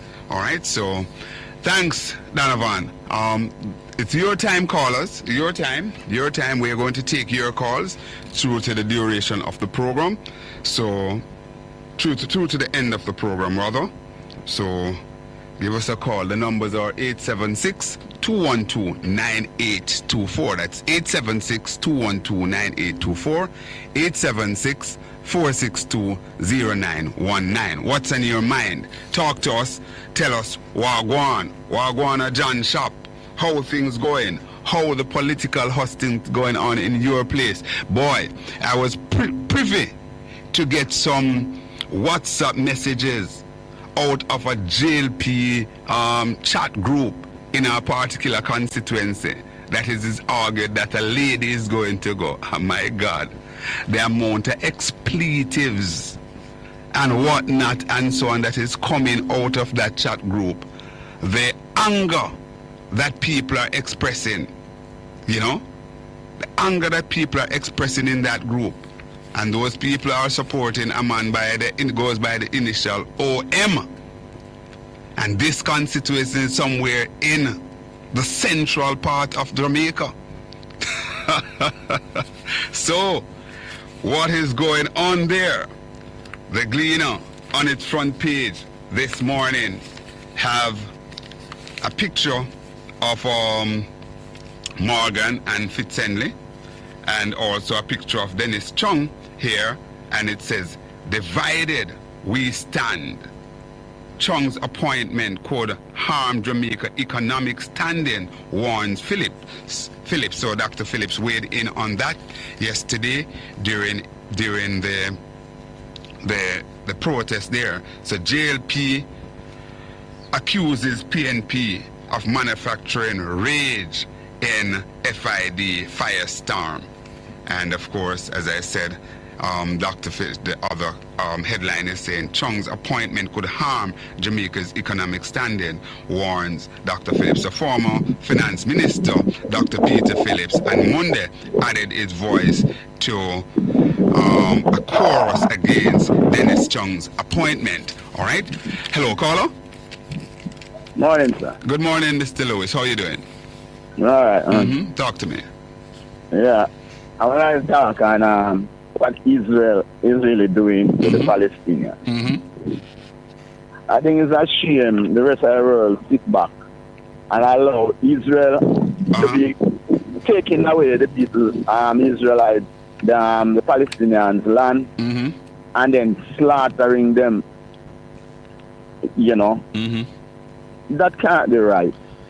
Well, and when you look at what Trump did, he went and took some white farmers from outer South Africa. South Africa, right?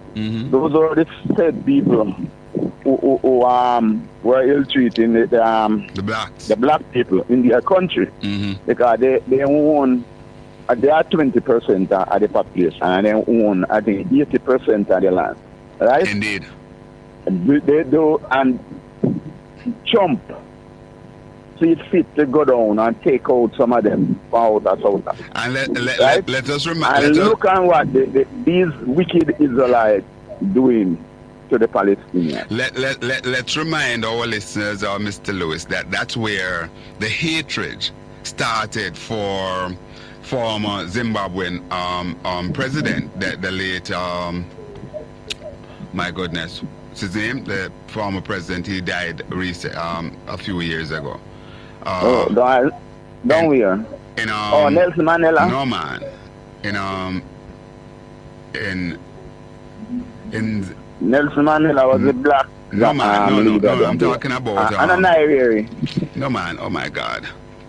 I get a little bit groggy. I had it in my head. Anyhow, but certainly that's where it started, because what happened during his presidency, early presidency, he decided to basically take back some of the land from the white folks who had basically controlled so much of the land in that country and so on. And then the Western world started to vilify him from that, in that early stage. Mark you, he may have gone awry somewhat during his later tenure and stayed there for a very long time. Oh my goodness, Zimbabwean president, man. Oh my, wow. You don't remember? You don't remember that, man. But certainly it's an embarrassment. It's a disgrace for what we're seeing down there in. What is happening down there? These guys were said them are Jews, right? Are really people from different countries where go down there, and take over. Because if you study the real history, the true Israelites are really black people. Mm-hmm. Not these white guys were go down there. From all over. They were mostly from the USSR, when you used to have the USSR, right? Mm-hmm. Ukraine and those countries. Even the present prime minister is from one of those countries. Mm-hmm. They are those pirates. They go over there, take the people them land, England help them, and now they are talking about they are Jews and killing off using the Bible to say, well, boy, this they are the chosen. They are the chosen one. Mm-hmm. Yeah, they are the chosen one. Chosen one from where? And that's what they're using. And then America is responsible for supporting all what's happening down there, because their military strength is really America supporting it. And when you go to what's really happening in this world, it's frightening, man. Indeed, Mr. Lewis. Boy, my thanks, Jeffrey. Thanks for giving me this. I had a moment just now. But we're talking about the president, Robert Mugabe, man, from Zimbabwe. Oh, Mugabe. Mm-hmm. Oh. Remember that's where hatred developed for him, Let me go to the break and wrap with you. And actually, it's go ahead, wrap for me, Mr. Lewis. Yeah, I just want to say, well, boy, black people need to unite. All right, thanks. I have to leave you there. We're up on the news. All right, good. Yes, sir. Let's go to the news. Gold's money was not lost. It was stolen. Plain as daylight. We must not prejudice the right of fair trial of any accused. But there are issues which, according to our constitutional entitlement of free speech, demand ventilation and not a muzzle. I do not believe that the Jamaica Labour Party is a party that is humanitarian. I don't think they think about the human factor. Do you think that the opposition has a chance in the next general election? The best chance the opposition ever now. I think that charisma is exactly. Andrew beat, but if you have a look for intelligence, Mark Golden is no disrespect to Burgard, and I hope nobody will take this as no. But if you look for basic understanding and basic conversation, like Andrew Holness, we say this something nicer. Mark Golden is more of the people than Andrew Wallace. I think that Andrew Wallace is very pretentious. You understand me? I think that he plays the part of the man of the people better. Underemployment is worse than unemployment, because if you're working less than what it costs you to live and go to work, that is underemployment. Remember, Randy used to tell us every mickle make a muckle. No, and I say go. But if you have to use 5 mickle to get 1 muckle, it don't make no sense. You understand me? I say them conversation are a political conversation. Them conversation are a life conversation.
The Prime Minister just needs to fly the gate. Call it Andrew, call it, and Iman will sound the trumpet. Whether you're Labour right, PNP, regular Jamaican who just want to vote for a change, you see the next election here will come up under no circumstances whatsoever can you vote in back the Jamaica Labour Party into government. And we are marching on to progress. Oh, we are marching on to progress. Oh, we care not what whenever I say and what they say we are. We need to fight the labor rights and say Jamaica free. We are blood and fire for red, and we are marching on to progress. And we are marching on to progress. We are marching on to progress. Oh, we care not what the labor rights say and what they say we are. Oh, we need to fight the labor rights and say Jamaica free. We are blood and fire from red. And we are marching on to progress. Oh, we are marching on to progress. Oh, we care not what whenever I say and what they say we are. We need to fight the labor rights and say Jamaica free. We are blood and fire from red, and we are marching on to progress. And we are marching on to progress. We are marching on to progress.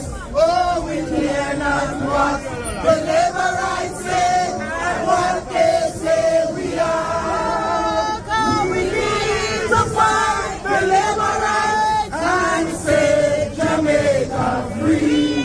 We are blood and fire from red.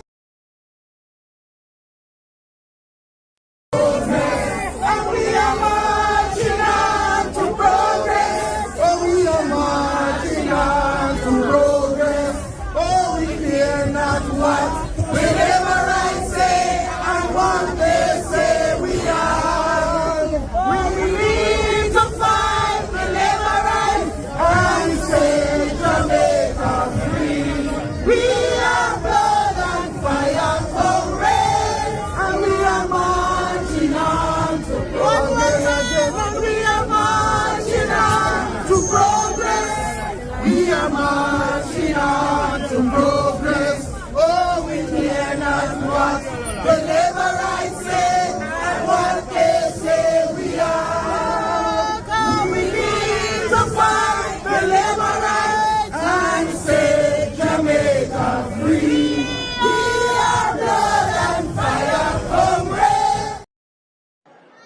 Prime Minister just needs to fly the gate.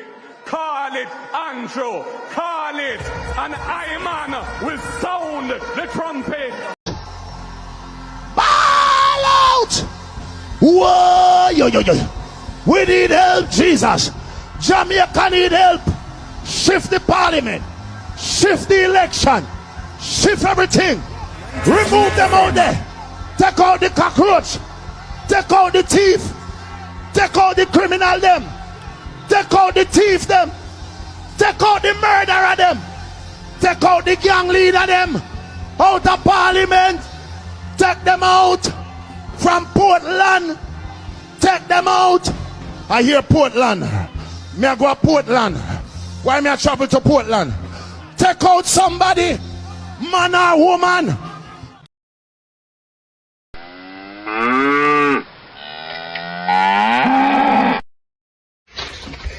Damn. Oh my Lord. Good afternoon. Good afternoon. It's now 12:08. And we want to say good afternoon to Senator Idi Amin. Look at this video.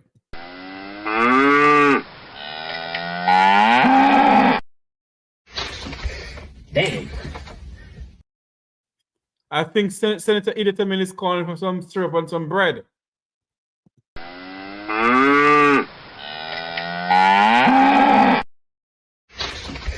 Damn.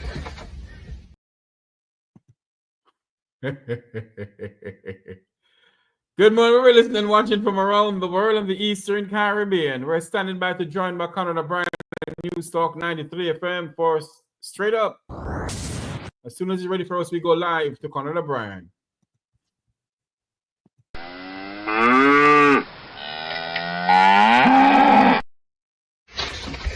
Damn.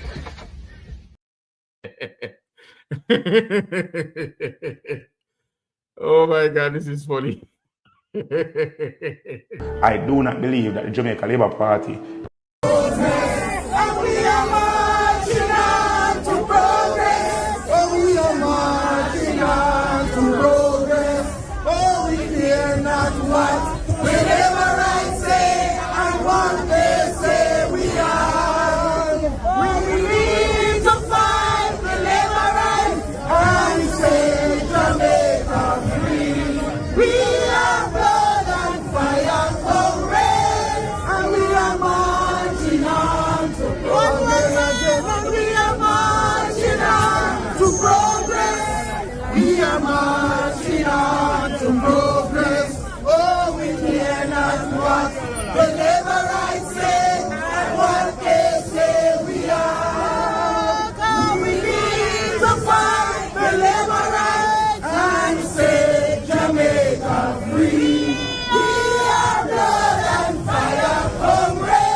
hard-nosed JLP man Fox, who I gather he's the man who carrying the tread bag with the money. And also Milton from the People's National Party. Haven't heard from them. Those are two of the stalwarts up there in the East Rural St. Andrew politics, you know, really underground, doing hard work there, heavy lifting. How will it goes at the end of the day when the fat lady sings? Hello, caller? Oh. All right, let's take your calls. Hello, caller? Hello? Hi, morning, welcome. Morning. Yes, man, turn down the radio in the background for me, please. Yes, sir. Uh-huh. Oh, this sounds like Portmore. Haven't heard from you for some time. Why? Mm-hmm. How long was that interview a while ago with Donovan Wignel? It's quite a while, but there are some things. I always find that man so boring. All right, never mind. Donovan is our guest, and he gave some information there. He shared his view. I wouldn't want him to be here and nothing that I am a part of. All right, that's your view. Mm-hmm. He's like him Yeah, man, but Portmore, please don't you say your piece on Donovan. Move to your point. You know, we don't want to. We have our guests on, and we appreciate them. So let's just move. Just make your point. Anyway. No disrespect, but you know, let's leave Donovan good. We are in a state now that I'm wondering. At least Donovan made the point that he wouldn't have taken the job. So he give you something to ponder. Guess what more? No, man, I was saying that at least Donovan told you that he wouldn't have taken the job had he been Dennis and he knew that he's somewhat compromised. So him leave something there for you to chew on. Yeah, he said that. But he said that Dennis would not going to give it up, and the private is not going to ask him to step aside. And I think the whole thing is so conflicting, because the big question that nobody don't seem to can find out, why was the requirement changed overnight?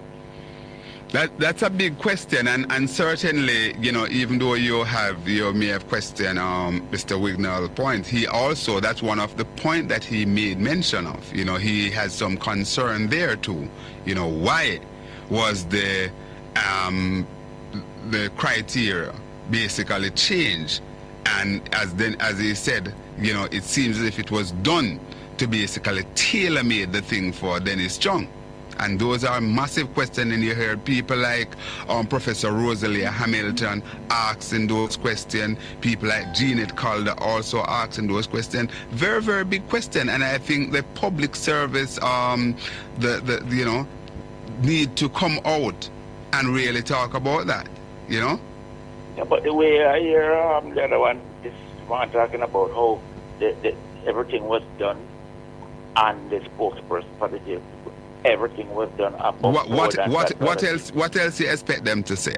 And this is why now the body who really would have basically made those curtailment, they need to come out now. That body need to come out and talk to the Jamaican population. But they can't just be hiding behind some cloak there. When this is major. This is major, as Dr. Peter Phillips said yesterday, that this could have implication for our reputation in the international sphere. You know, the Gleaner is carrying the story this morning.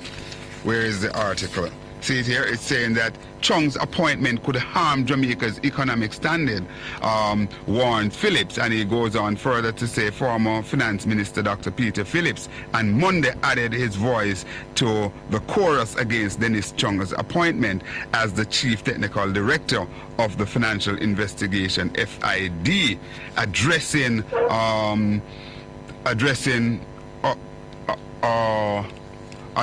the issue there. So, you know, those are things that are raising major issues. And Dr. Phillips should know a thing or two about this. He was the man who bring back the Jamaican economy from the brink, you know, along with his Prime Minister, along with Mrs. Portia Simpson Miller. The Gleaner on February 9, yes, 2020. Carrier headline, and the front page they had a picture of Royal Reed and Spencer. No impunity for corruption. The international partner, and the part of the headline read, international partners, yes, keeping eye on Jamaica, warn of need for more prosecution of prominent politicians, businessmen, business people.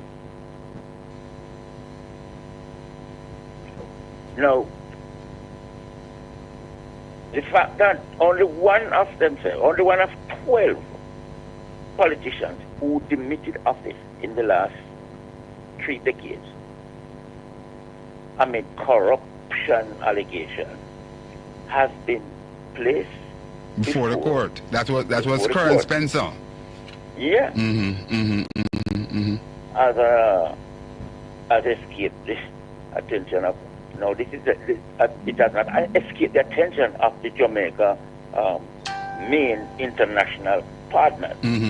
After spending millions of taxpayer, and that's not millions of United Kingdom taxpayer dollars, to create and strengthen a number of anti-corruption bodies, institutions in Jamaica, the government of the United Kingdom is as a signal the government.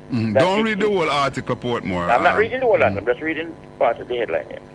Their signal that it expects to see more Jamaican public officials and businesses, executives, being held accountable for acts of corruption. Yes. This was 4 years ago.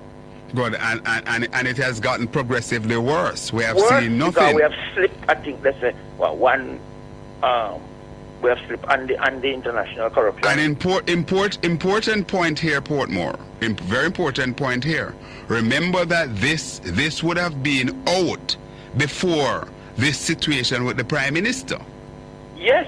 This would have been out before the Prime Minister with the Prime Minister and the other 8 or other 7 that is under the watch for illicit enrichment.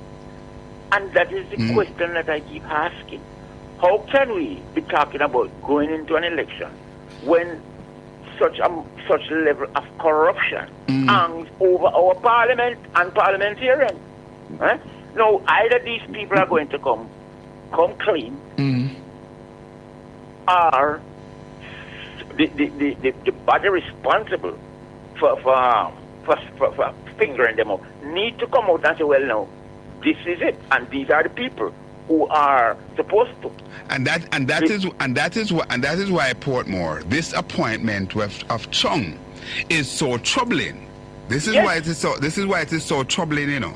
And as Wignel pointed out earlier, that we went for Justin Felice overseas to head the said FID because we wanted to give the world, you know, that clear view that, listen, we were serious about stamping out corruption. Now the agency is under deep scrutinization, and the skepticism of the agency has gone up several notches right now with the appointment of Chung.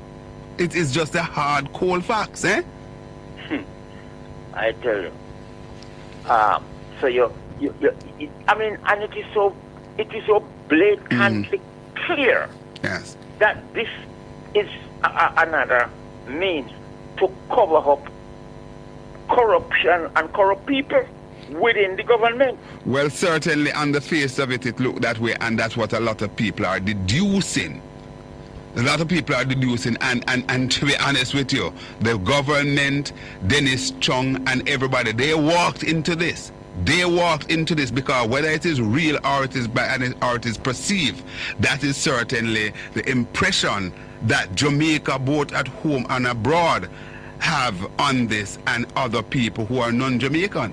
And it doesn't look good at all. And that is why I am saying that the Prime Minister should step back, and then he should step back off their pumps and pride and really remove himself from this this appointment. The man actually was enraged, telling you know, this didn't say Jamaicans, you know. He didn't say Jamaica. He didn't say labor rights. Because they're afraid for impede. So that was a direct it's like you were saying to the people, go there and confront them.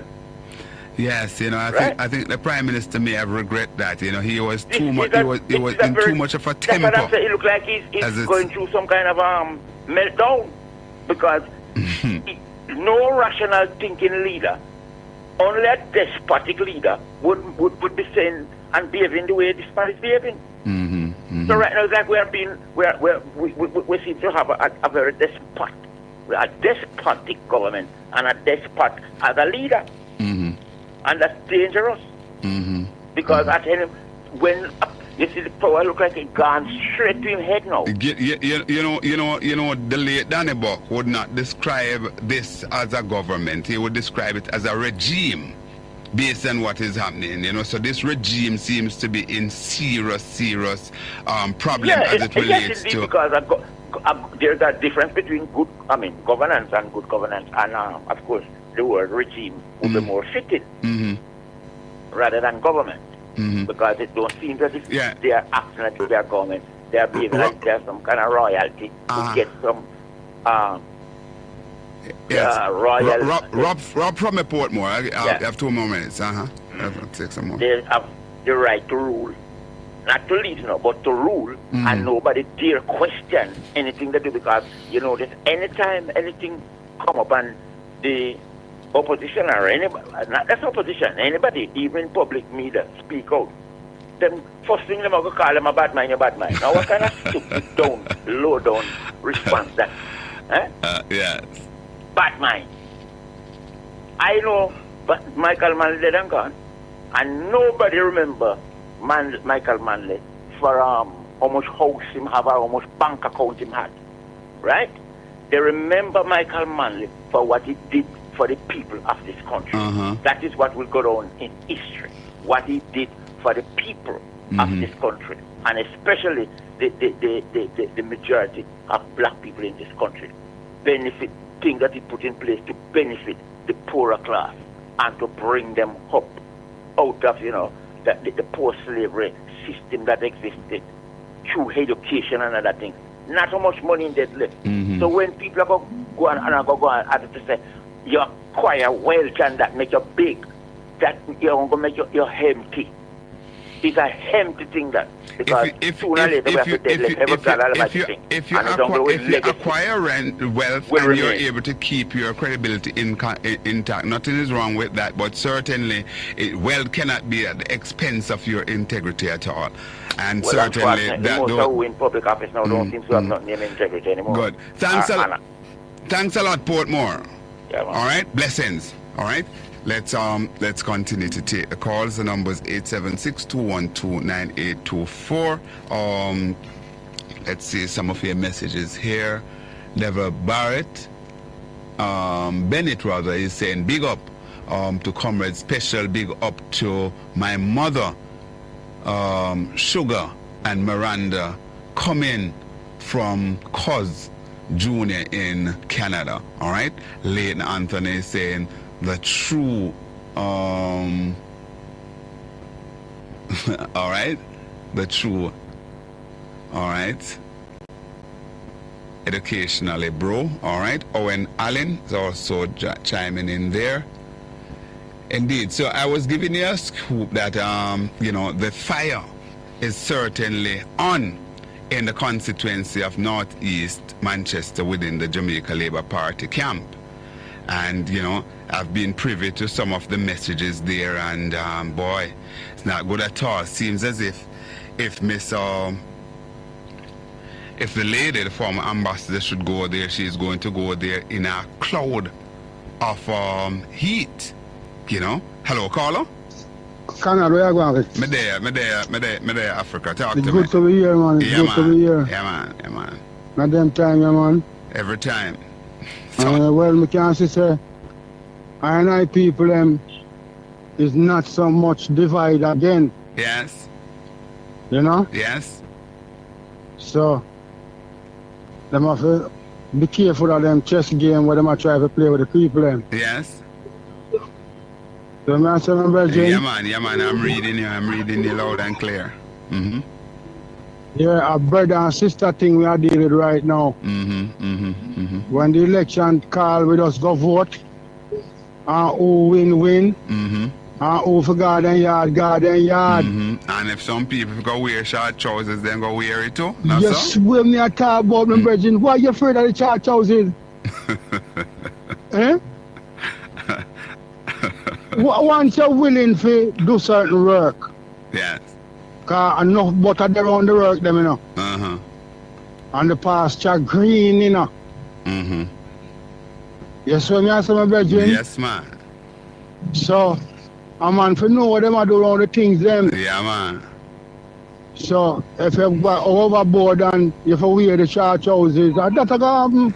Well, we saw where Marky G is trending with this thing when the right time come, someone got charged for corruption. So let's see if he will exercise the necessary gumption and do the requisite investigation and so on, have that done. So if people in high places are deserving of going to workhouse, go, because it can't be just that workhouse make for ordinary poor people. No, I'm not here saying that anybody is guilty. You know? I'm saying that if the investigation is carried out, and person Conrad must go to workhouse, no matter how big they are, because when Conrad, the little man who picked the tree Aki from the GG place, yes, he did have to go to workhouse, no sir? GG, make sure you go workhouse. All right, sir. So I'm going to make sure when the time comes, say, him sign the paper them for send in the man them. They're going to build one new prison for them. I don't know. Eh? I don't know. Them not going to go in them. Hey, say, I'm going to build one 5-star prison. Yeah, go hey, no, man, you know. You see the amount of thing where misappropriate for in this couple of area, brethren. You see, if people forgot court feet, remember, you know, the Constitution have a set like this. We want somebody to have a set the Constitution like this to make sure, say, when a man, when you hear say funding put to that place there, and it can't give account for, you see, who did it? Must pay a fee, brethren. What me say, my brethren? No, you're correct. You're correct. That's exactly how it will have to go, you know. Yes, we want the Constitution to set up like this. We the people. No, but in truth and in fact, you know, nothing is there in the Constitution that really bars whatever status you are from you to go to prison. It's just that we have not seen the requisite investigation carried out that really, you know, give that kind of clarity. Hold for me 1 second. Well, we have other callers. We have other callers holding, my friend. So bless up. All right? Give thanks. All right, cool. Let's go to the final break. So come.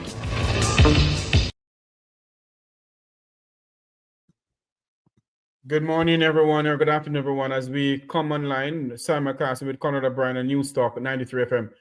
Remember to like, share, and subscribe to this YouTube channel. Like, share, and subscribe. For new users over here, please subscribe to the channel. Subscribe to the channel. Hit the bell icon to know when I go live.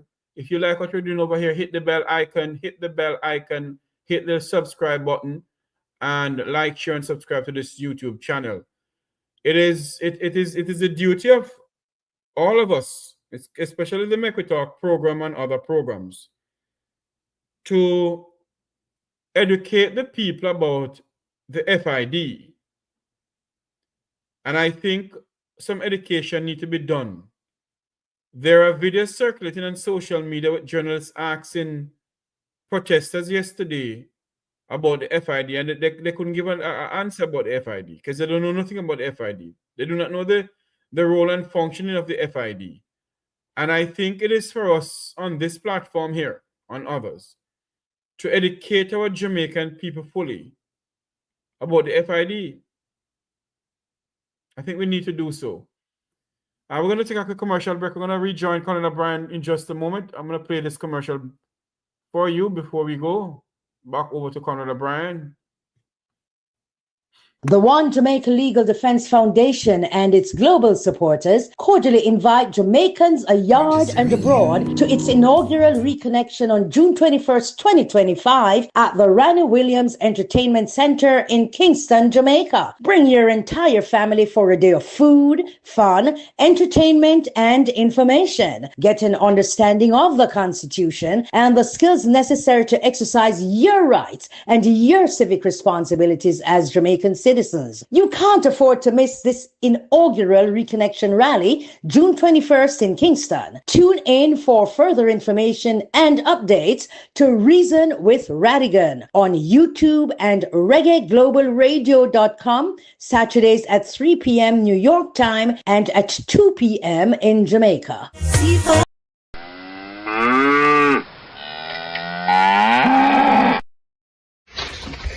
Damn. Damn.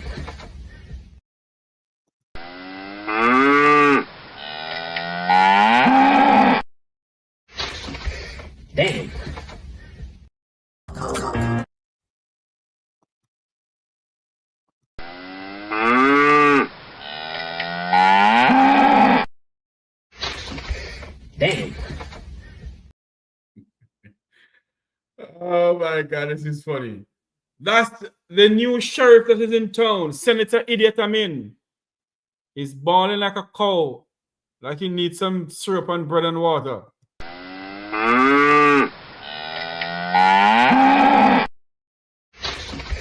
Damn.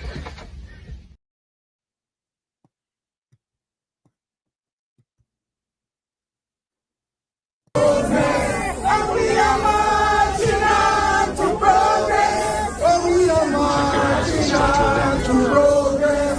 Oh, we fear not what whenever I say and what they say we are.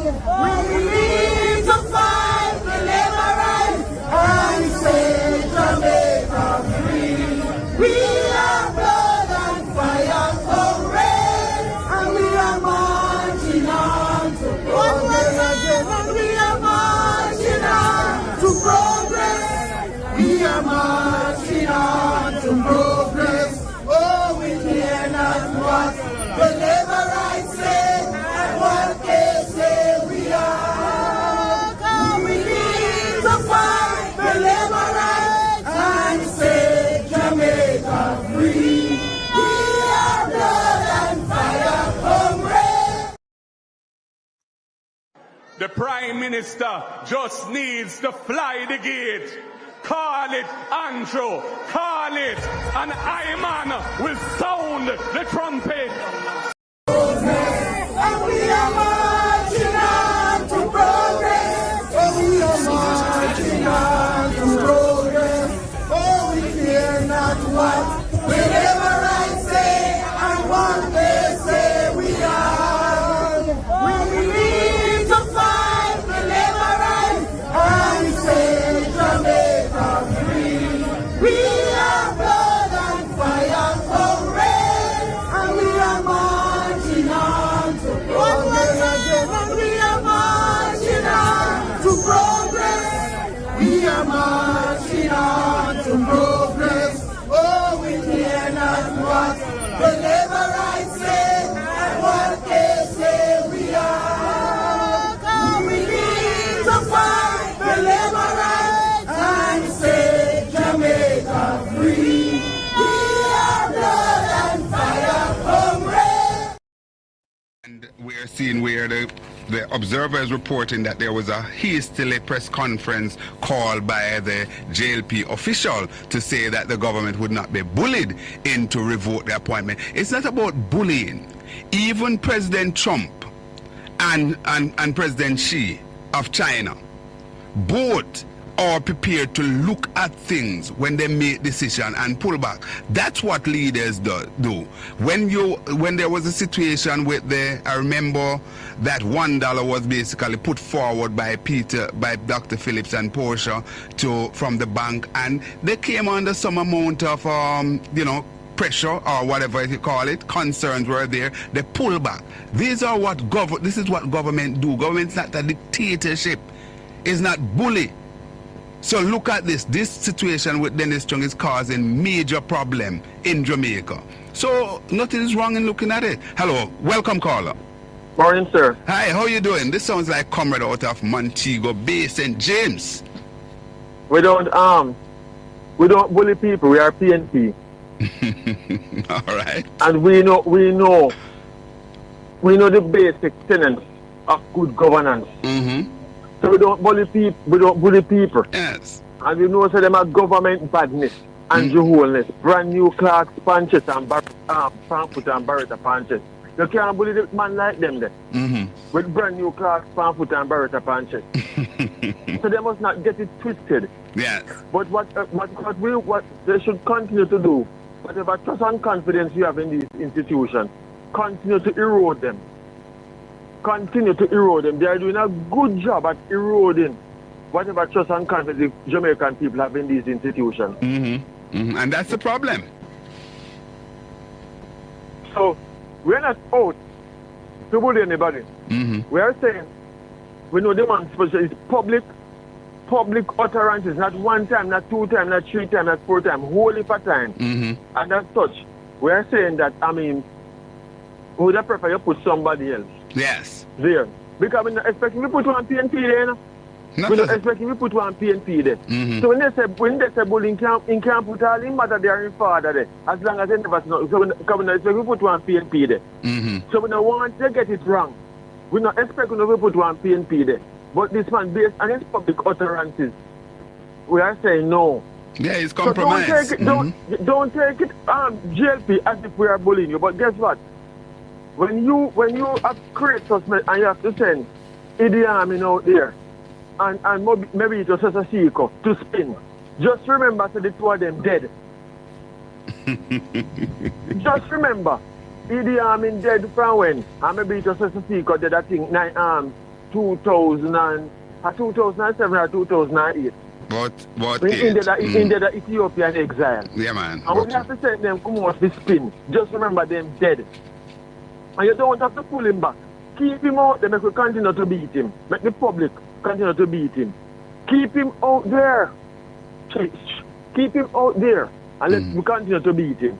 You understand? Because we don't expect better from the Jamaican Labour Party. And before I go, yes. Last week, because I was trying to get in last week and I didn't. Yes. Last week, man from the East, they found one campaign stage and he might play Boom Bye Bye. I wonder if he knows it. If people when they play Boom Bye Bye are corruption and people when they walk and shoot corruption, a lot of them in a representational politics on that side would be dead. Oh, boy, what you said there is loaded. All right. I guess the listener will unpack that, comrade. Take care. Boy, comrade, give me a metaphor here, sir. All right. Okay, sir. Boy. Whoa. Let's continue to take the call. Hello, caller. Morning, Conrad. Hey, John, how you doing, man? How you doing? How you doing? Talk to me. I'm not doing too bad, you know. Tomorrow they make 2 weeks since I did a surgery. I'm here recuperating, you know. So I do the medication I'm taking, my medical adjustment, so I don't. Yes. With the call, the radio station in dates. But I am here recuperating, my brother. Yeah, man, and I'll give you a call off here. All right? Yeah, man. I'll give you a call off here. So I'm not going to pressure you too much, but I know that you're really looking at everything that is taking place. Anything you want to say about what is the latest going on in the space? Well, I would say two things. Is that I see where the Prime Minister is trying to take the country into that time when Jamaicans were pit against each other politically. I am happy that the labor rights didn't heed his call yesterday. You know, because I think that his words doesn't hold any sway again for him to really rally the troops. You know, and I am happy that they still do. Because, you know, we have gone past that time. And everybody, a family and friend now, so they say that you try to pit Jamaicans against each other. This Dennis Chung issue, I personally have no qualm with Dennis Chung, the person. What I have the problem with is that he was made a pronunciation already long time about the Prime Minister investigate standing declaration, and he is now given the task to investigate something which he has already made up his mind on. I think it's smacks of decency, of indecency. It's not. I'm really surprised that Dennis Chung has really taken this role, and he hasn't said anything that boy. Whenever this call for investigation, I'm going to pass it on. And something that is very funny is that the requirements of the job was tailored to suit Dennis Chung. It's very vulgar. And I'm happy that Jamaicans have seen it for what it is. A vulgar attempt by the Prime Minister to try to clear his name when it is not. It is not because he hasn't done anything, but because they have placed one of his cycling body in the position. So that's what I will talk about today, and maybe next week I'll be much better too. Yeah, man. Thanks a lot, John. Thanks a lot. And a very, very important measured way in there. All the best. Blessings. We'll talk. Respect. Yeah. Oh, good. All right. So that's John Pollard there. Of course, you know that he is one of the person who always watching the politics here in Jamaica. Is a big, massive supporter of the People's National Party.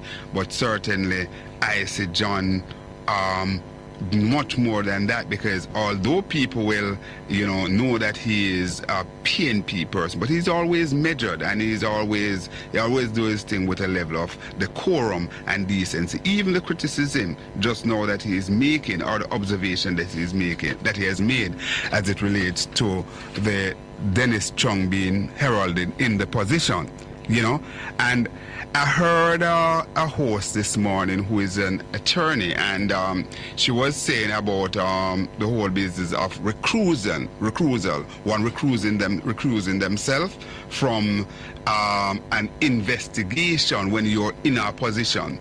The difference with this is that you don't put people in a position when they already basically expose themselves. If the person is so into the position already and then something comes up, then you normally recuse yourself, but you don't know that the person commit an offense or have something there, and then you say, boy, he can recuse himself. And I said, go. Hello, welcome caller.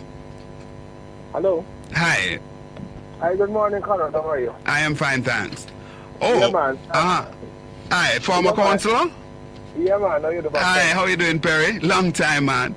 Yeah, man. There, my father. But, I didn't call you on the other thing that I told you I would have spoken to you about. Yes. But I am actually calling you on the topical issue. Good, but before you move to that, let me just say that recently there's a baby who was in the public sphere who died at one of our hospitals because of just things that we should have. Basic things should be there in the hospital, a ventilator and so on. And this baby died. That baby is a grandson of my caller here, Mr. Perry. And let me publicly offer my condolence to yourself and the rest of the family, sir.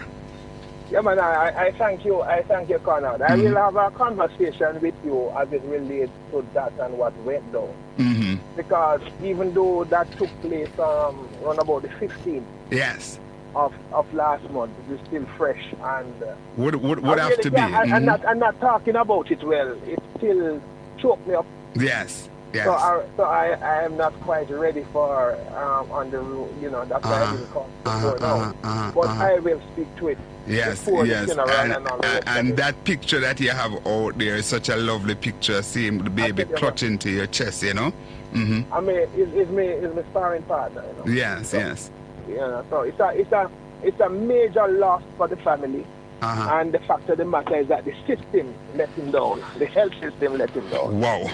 And it's not that we could not have done something else, but we didn't know. All because of a ventilator. There are other things that led up to that.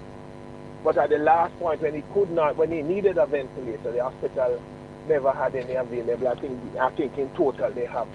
At one point I heard it was 9, and then later on I heard from a very close associate of some leaders down there that they only had 5. And the Victoria Jubilee Hospital have what, 10. Yeah, look at what you spoke this morning about what was happening with the Saharan dust. Indeed. And those children who are asthmatic, have bronchial problems, are going to be going into these institutions. If the nebulizing don't work, they would need ventilation, and we are going to be in a problem. But I'm going to get back to you on that. What I call you about is a topical issue as it relates to Mr. Chung. Yes.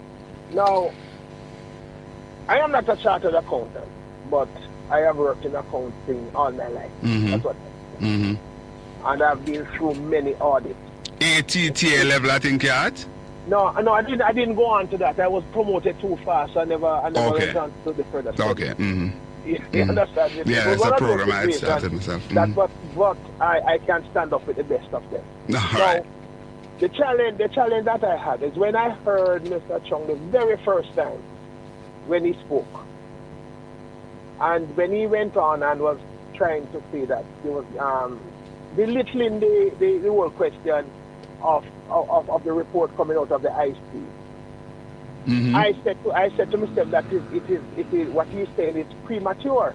And for somebody who is as trained as he is, should know better.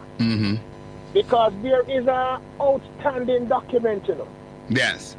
And I posted it many times when people ask me about it. There's an outstanding document that was never ever released by the IC, which is the forensic audit report and the management letter attached to it. Now, Mr. Chung would know from an audit perspective. Yes. That once the audit is completed, the entire report is going to be given, and you are going to get a management letter pointing out the things that don't look that they have questions about, and also to make recommendations. I was of the opinion the reason it was not released was because they were going to send that to the SID. Because I am almost certain that there is something in that report that refer that because of the audit that they are doing, they can go so far and no further, because there are going to be limitations and restrictions as to how far you can go as it relates to getting some additional information if it borders on anything international, because there are treaties that are at play. Yes. So I believe that Mr. Chung was a bit premature in coming out and making that statement without having sight. And as you said, somebody with who in his discipline should understand those basic man, that's basic. scenario. That is basic. I mean, I've been through many audits, you know, where I was chief financial officer, and I've been in audit. And whenever you see your auditors going through your books and you see make a notation beside any item, you see ML, the initial ML beside it. You know what that means? That's management letter. And that goes right up to the board of directors. So everybody would have sight of that. And then you see there anything inside there, and if there is further investigation, if you have to call in the fraud squad, if there is a situation that they say you may need to do a system audit to make sure to check on the entire system, depends on their terms of reference when they were coming in to do the initial audit. And I think, but he himself said something at that point. He said that the IC at the end of the interview, he said the IC needed to release that forensic audit report.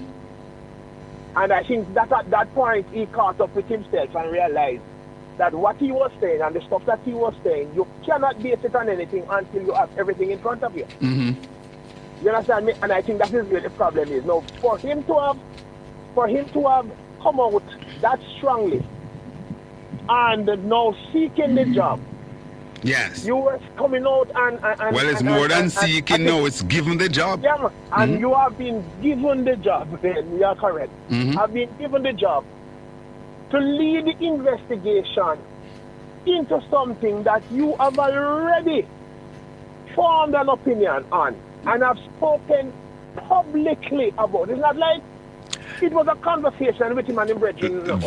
This is the intelligent program, Mr. Perry, that we look deep into these issues and flirt them out. And I'm indeed really happy that you're on the line weighing in.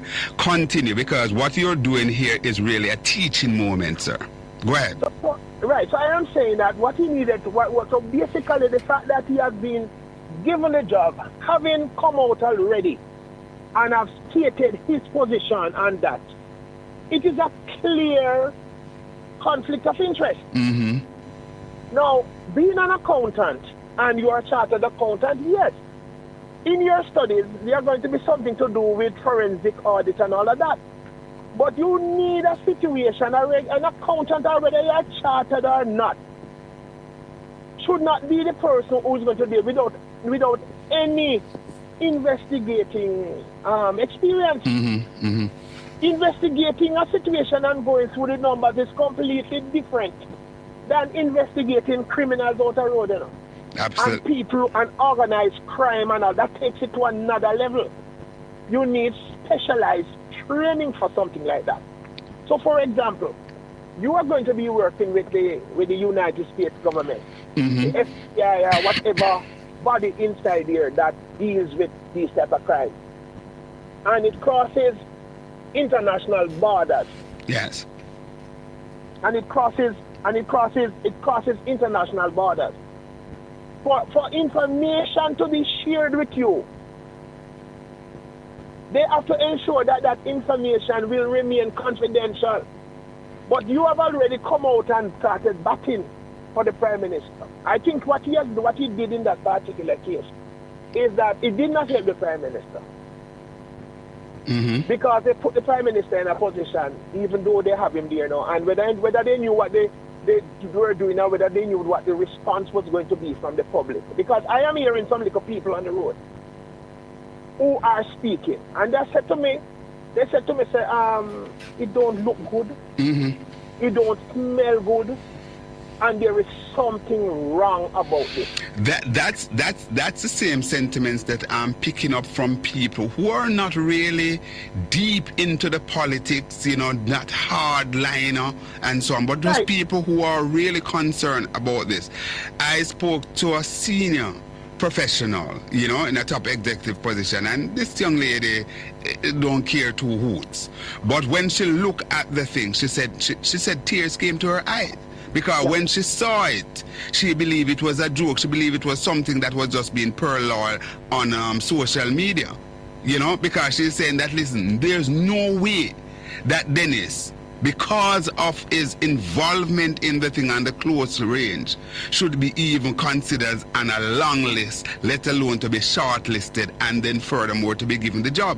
That's what people who are not really hard-nosed politicians are saying. Perry, I agree with you. I agree with you because I am picking that up out there. Yes. And the sentiment. This is not even about the politics, you know, because everybody knows that I'm a comrade. Understand me? And I am unapologetic about that. But at the end of the day, before I even became a comrade, I am Jamaican. There you go. You understand me? You go. I am Jamaican. There you go. This doesn't look good. People believe that you can do this and you are in a little cocoon.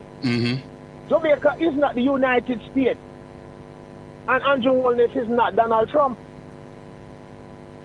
These are some realities we have to face, you know. And people tell you that America is for the Americans. So therefore, anything that is going to be in the best interest of America, whether you are Republican or Democrat, they are going to go in the Congress, be it whichever house, the Senate or the House of Representatives.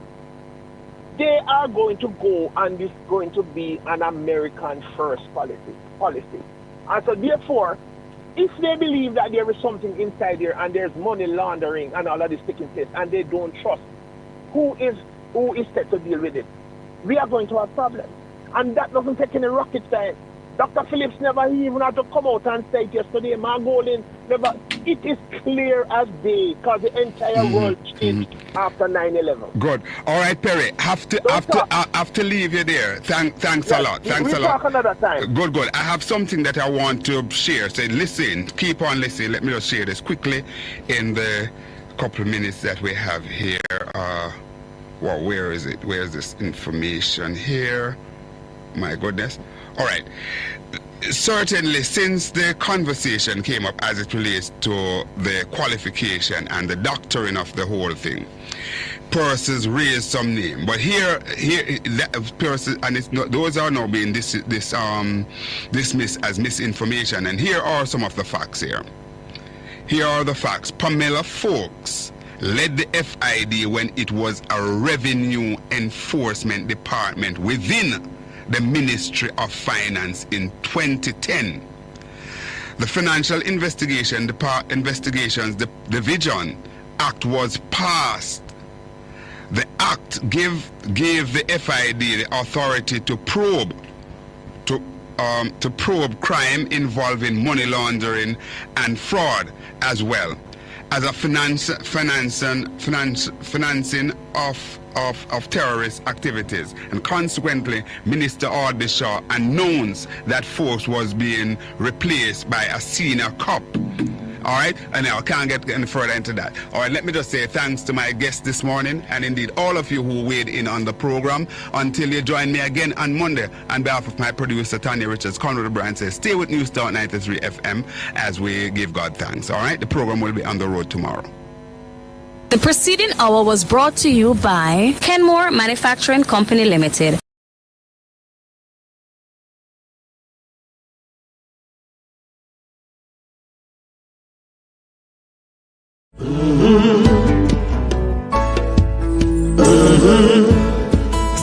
When the game gets rough and this life just seems so tough, make we talk, my people, make we talk. When this town becomes an ugly place, don't let it erase the smile from your face. Make we talk, people, make we talk. Conversation is the key, a guiding light for you and me. Spark a talk and you will see. Conflict solver A to Z. World leaders master the art of self-defense just by talk. So people, make we talk. Hey, we're living in a world that on ourselves we must depend. Make we talk, people.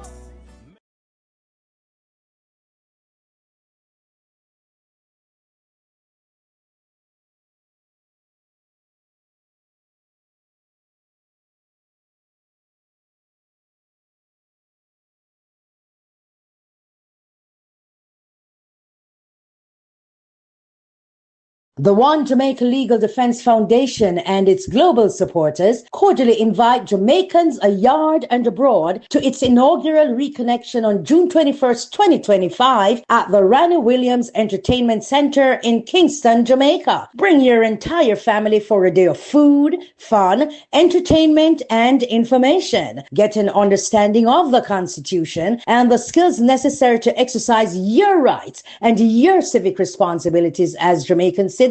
You can't afford to miss this inaugural reconnection rally, June 21st in Kingston. Tune in for further information and updates to Reason with Radigan on YouTube and reggaeglobalradio.com, Saturdays at 3 p.m. New York time and at 2 p.m. in Jamaica. See for yourself.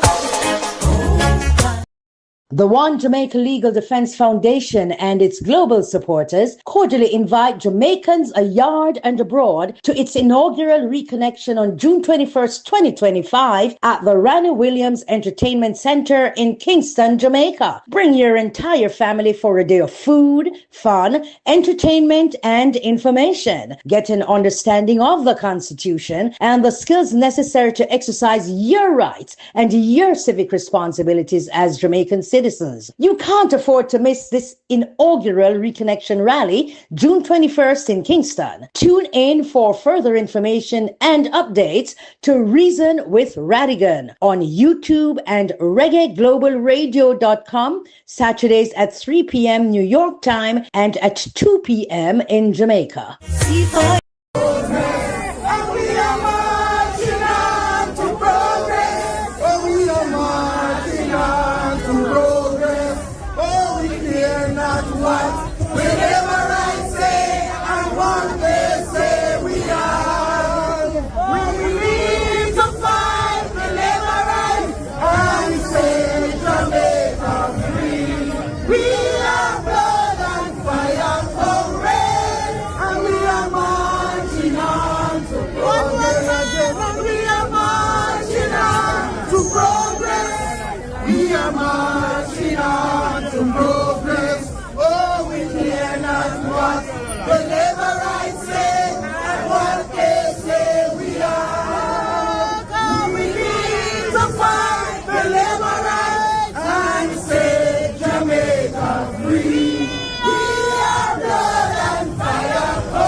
Whether you're Labour right, PNP, regular Jamaican who just want to vote for a change, you see the next election here will come up under no circumstances whatsoever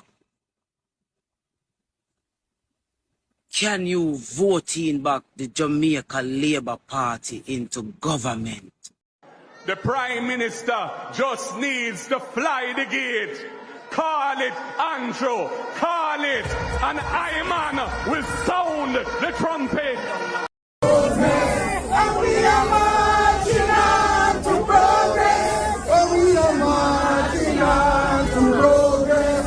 Oh, we care not what whenever I say and what they say we are. When we need to fight the labor rights and say Jamaica free. We are blood and fire comrades, and we are marching on to progress. And we are marching on to progress. We are marching on to progress. Oh, we care not what the labor rights say and what they say we are. Come, we need to fight the labor rights and say Jamaica free. We are blood and fire comrades.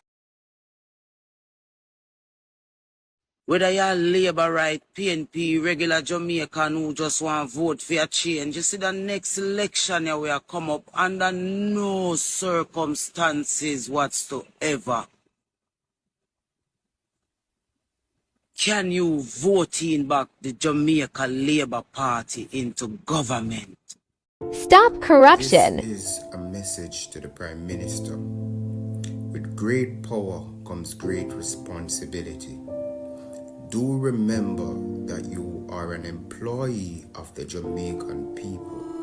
You are not a don or a god over the people. You must practice power with.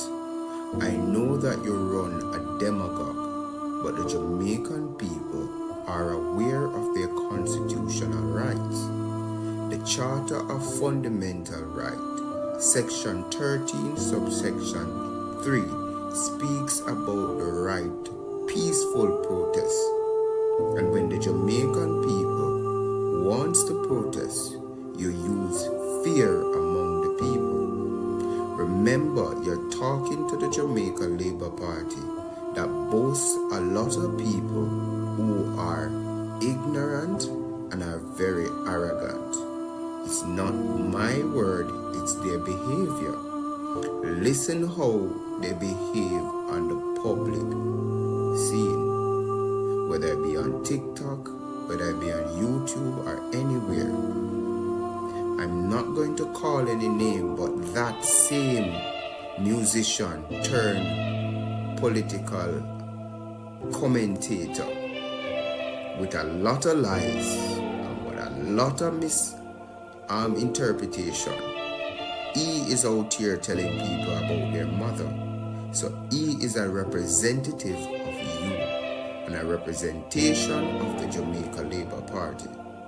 When you come out and you make such careless statements and careless utterances, this is clear inside of violence. And as a well-thinking, responsible leader, you should have known better. Or maybe you're not all which I just spoke about. But Jamaican people, look out for what is going on in your country, and you must hold our officials accountable. What the People's National Party is going out there and demonstrating, it is something that impacts all Jamaicans. Dennis Chum is a friend of yours. He has came out publicly and defended you when we heard that there is an investigation ongoing about your statutory declaration. There is a conflict of interest. That is nepotism. And the People's National Party have all right to flag that and look at that as a problem. Jamaica, we have a man who feels like he's above the law of the land. How can you govern the people when you don't follow the rules?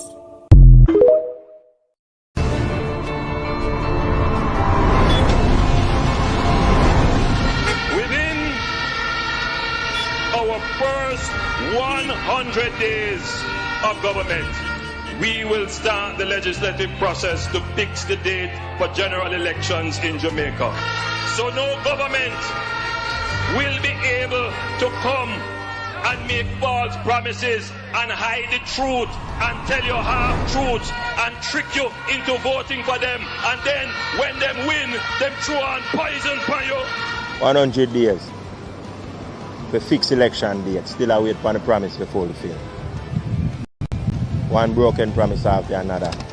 Laughable, as we say. None of your promise not fulfill yet, boss. So there are we. Within the first 100 days of our government, we will start the legislative process to institute impeachment proceedings in Parliament. This will add another layer of protection of the Parliament to ensure that only members of unquestioned integrity sit in the Parliament. All ministers under the new Jamaica Labour Party government will be given a job letter. That job letter has a timeline of 2 years and 6 months with key performance targets which are agreed upon by the cabinet, focused on two things: economic growth and job creation. Andrew, you need to do what you said from 2016.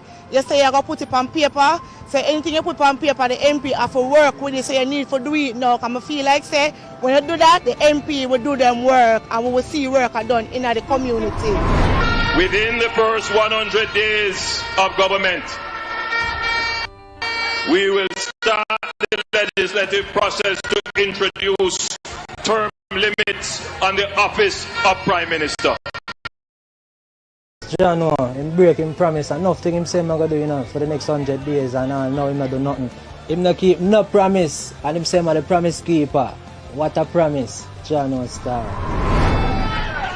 At a convenient time within our new government, we will hold a grand referendum on the CCJ, the Caribbean Court of Justice, as the final appellate court.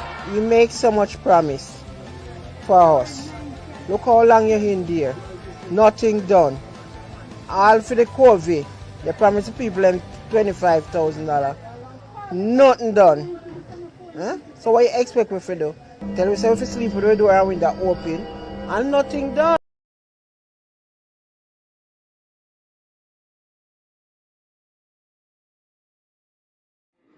Please, Mr. Knight, please. I'm suggesting that you are pathologically mendacious. Mr. Knight, that is an improper suggestion. Why? And an improper... After he just said what he just said? Yes. It's pathological. Mr. Knight, please continue your cross-examination if you so intend to. He was referring to what you said, a ruling you made. And he laughed at you. And laughed. You have a pathological condition when it comes to telling the truth.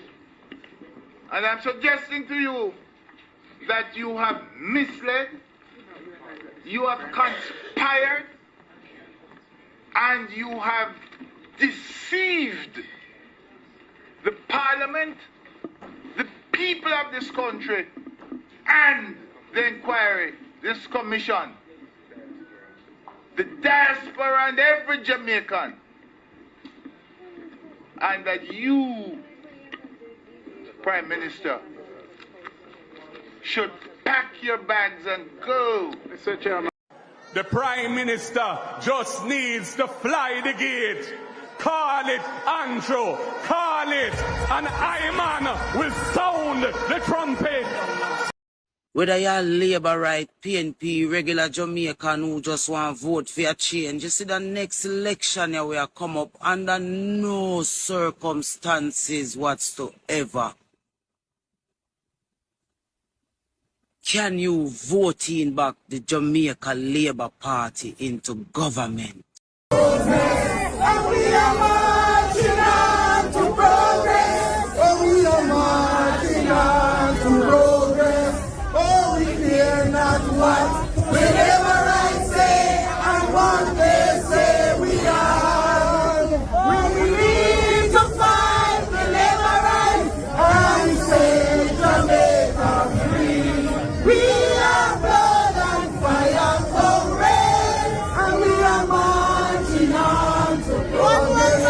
And we are marching on to progress. We are marching on to progress. Oh, we fear not what the labor rights say and what they say we are. We need to fight the labor rights and say Jamaica free. We are blood and fire comrades. And we are marching on to progress. Oh, we are marching on to progress. Oh, we fear not what whenever I say and what they say we are. We need to fight the labor rights and say Jamaica free. We are blood and fire comrades, and we are marching on to progress. And we are marching on to progress. We are marching on to progress. Oh, we fear not what the labor rights say and what they say we are. We need to fight the labor rights and say Jamaica free. We are blood and fire comrades. I do not believe that the Jamaica Labour Party is a party that is humanitarian. I don't think they think about the human factor. Do you think that the opposition has a chance in the next general election? The best chance the opposition ever know. I think that charisma is exactly. Andrew beat, but if you have a look at intelligence, Mark Golden is no disrespect to Brogan, and I hope nobody will take this as no. But if you look from basic understanding and basic conversation, like Andrew Holness, we say this something nicer. Mark Golden is more of the people than Andrew Holness. I think that Andrew Holness is very pretentious. You understand me? I think that he plays the part of the man of the people better. Underemployment is worse than unemployment, because if you're working less than what it costs you to live and go to work, that is underemployment. Remember, Randy used to tell us that every nickel make a muckle. No, and I say go. But if you have to use 5 nickel to get 1 muckle, it don't make no sense. You understand me? I say? Them conversation are not a political conversation. Them conversation are a life conversation.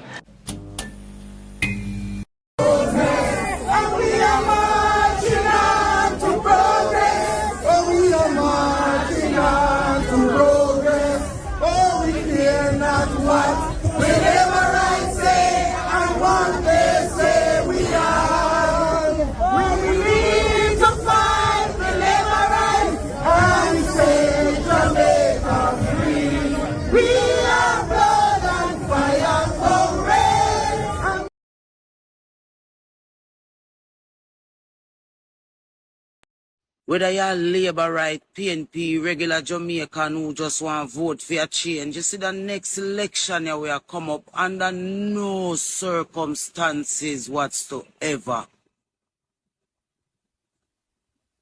can you vote in back the Jamaica Labour Party into government. The Prime Minister just needs to fly the gate. Call it Andrew, call it, and Iman will sound the trumpet. Dear Mr. Prime Minister, it's almost 9 years since you took over the country. Name yourself Brogard while basking in election glory. Little did we know that you would matriculate to becoming Jamaica's first Prime Minister to lead a heist on taxpayers' money. With a whopping 28 bank account, you laugh and skin your teeth while bolt head hang low in this national defeat. I remember when you tell with it Tanawi Yard, leaving Jamaicans sitting in limbo. Even before that, you promised me could leave open my door and my window. You take your wife turn Madam Bully of the Parliament, showing Jamaicans who is the real man, whether in or outside an agreement. You raise your pay to a higher standard, while teachers, doctors and nurses leave yard to go look work abroad. Mr. Prime Minister, me don't know if you see it. Maybe you're blind. Cause between me and you, Jamaica is singing a new song. Cause it's about time. Time for a new direction. Time for a new leader. Time for a change. So take it from me, Mr. Prime Minister. Light a candle, sing a song, and find your way back home. Yours cross, angry, miserable, a patriotic Jamaican. And we are marching on to progress. Oh, we are marching on to progress. Oh, we care not what whenever I say and what they say we are. We need to fight the labor rights and say Jamaica free.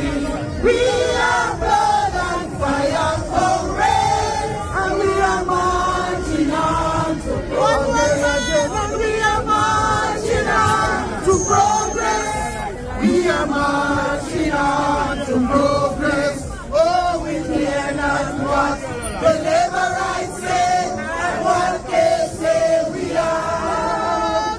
We need to fight the labor rights and say Jamaica free. We are blood and fire comrades.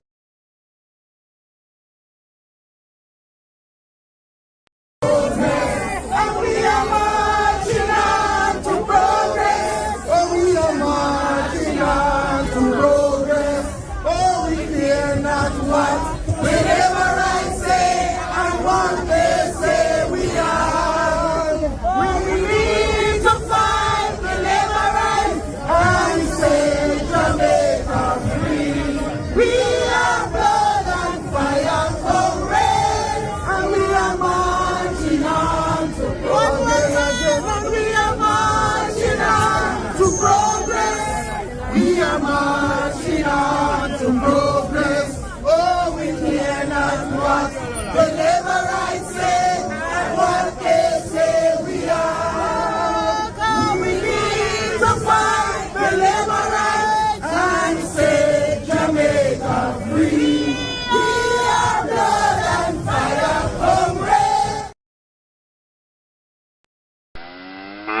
Damn.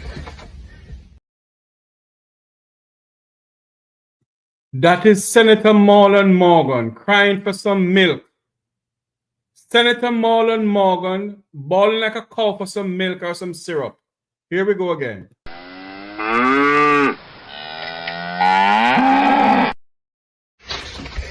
Damn.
We are blood and fire Jamaicans. We're marching on. Yesterday was a day to go down in the history of this country. Yesterday was a day to go down in the history of this country where the Jamaican people decide to stand up. Whether rain, sun, or shine, whether blood and fire, we stand up yesterday for the democracy of this nation. And I said it last time and I say it again. I am proud to be a Jamaican. And people may say every day Jeff play this song. I had nothing to do with PNP or JLP. We're marching on. Upward we shall go. Because the change that we seek in this country will come. The change that we decide that we want in this country must come. We are marching on. Blood and fire. We are marching on. And we are marching on to progress. Oh, we are marching on to progress. Oh, we fear not what whenever I say and what they say we are. We need to fight for liberty and say Jamaica free. We are blood and fire for red, and we are marching on to progress. And we are marching on to progress. We are marching on to progress. Oh, we fear not what whenever I say and what they say we are. Come, we need to fight for liberty and say Jamaica free. We are blood and fire hungry. When you hear this, my God, the leaders of yesterday said, yes, we're proud of you, our sons and daughters, our forefathers and foremothers of this nation. Yesterday, tears came to their eyes. That's why the rain fell. And to see us stand in the rain same way, blood and fire, we stand in the rain to fight for the democracy of this nation. Continue fighting, my fellow Jamaicans. Continue fighting. It doesn't matter who you are. Continue fighting. We must go out and vote when the time comes. Vote as if your life depends on it. Vote for the future of your children, for the future of this nation. Go out and vote when the time comes. We are marching on. And we are marching on to progress. Oh, we are marching on to progress. Oh, we fear not what whenever I say and what they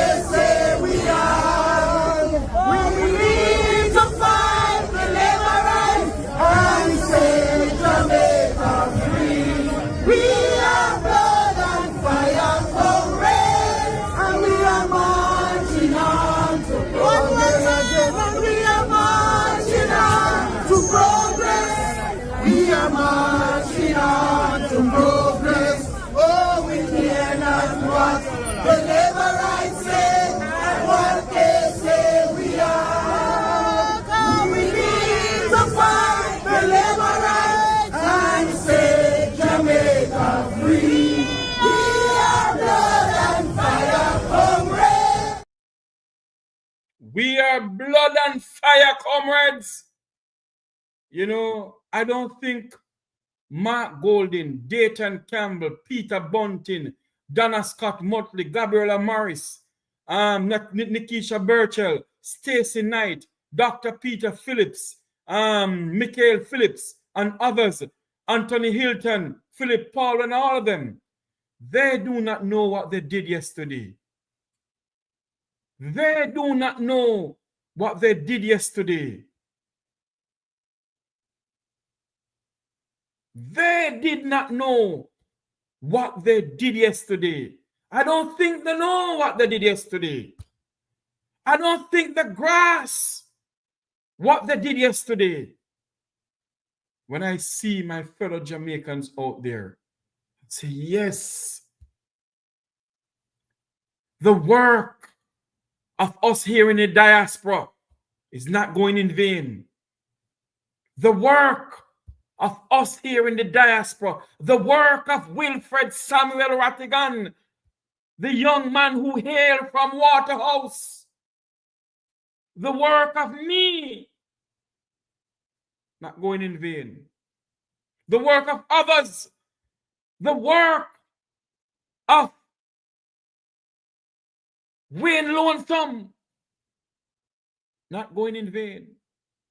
The work of Conrad OBrian, the work of Andre Stevenson, Hot Topic and others, not going in vain.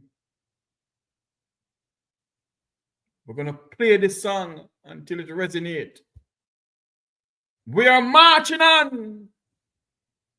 Could you imagine if Portia Lucretia Simpson Miller was out there yesterday, if she could be out there yesterday? Could you imagine that powerful voice? And that is what I said. That's why I said yesterday, when I heard Donna Scott Motley spoke, she reminded me of Portia Simpson Miller.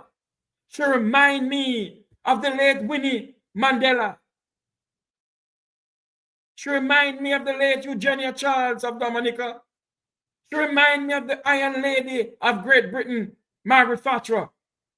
She reminds me of Michelle Obama.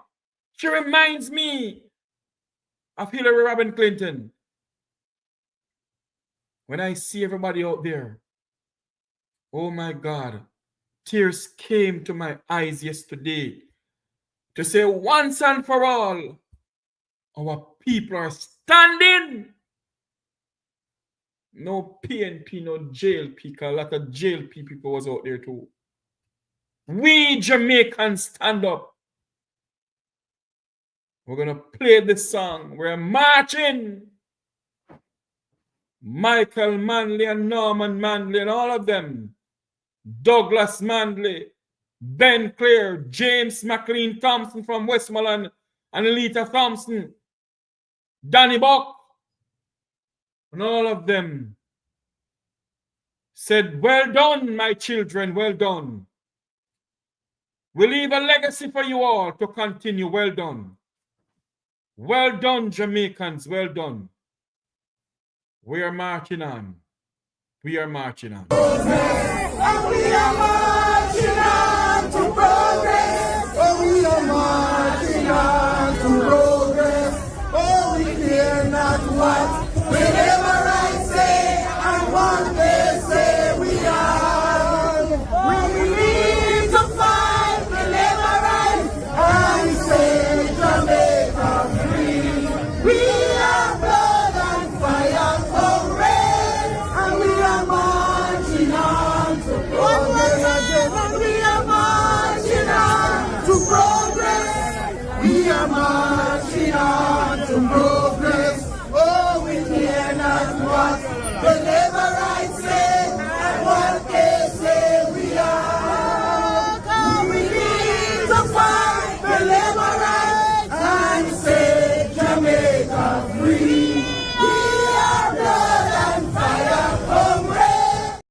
get me upset now.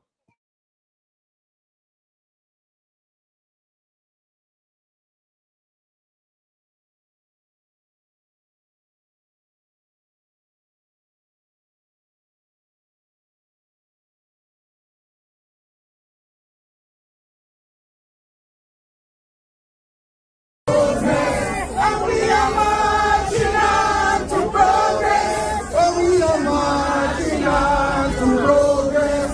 Oh, we fear not what whenever I say and what they say we are.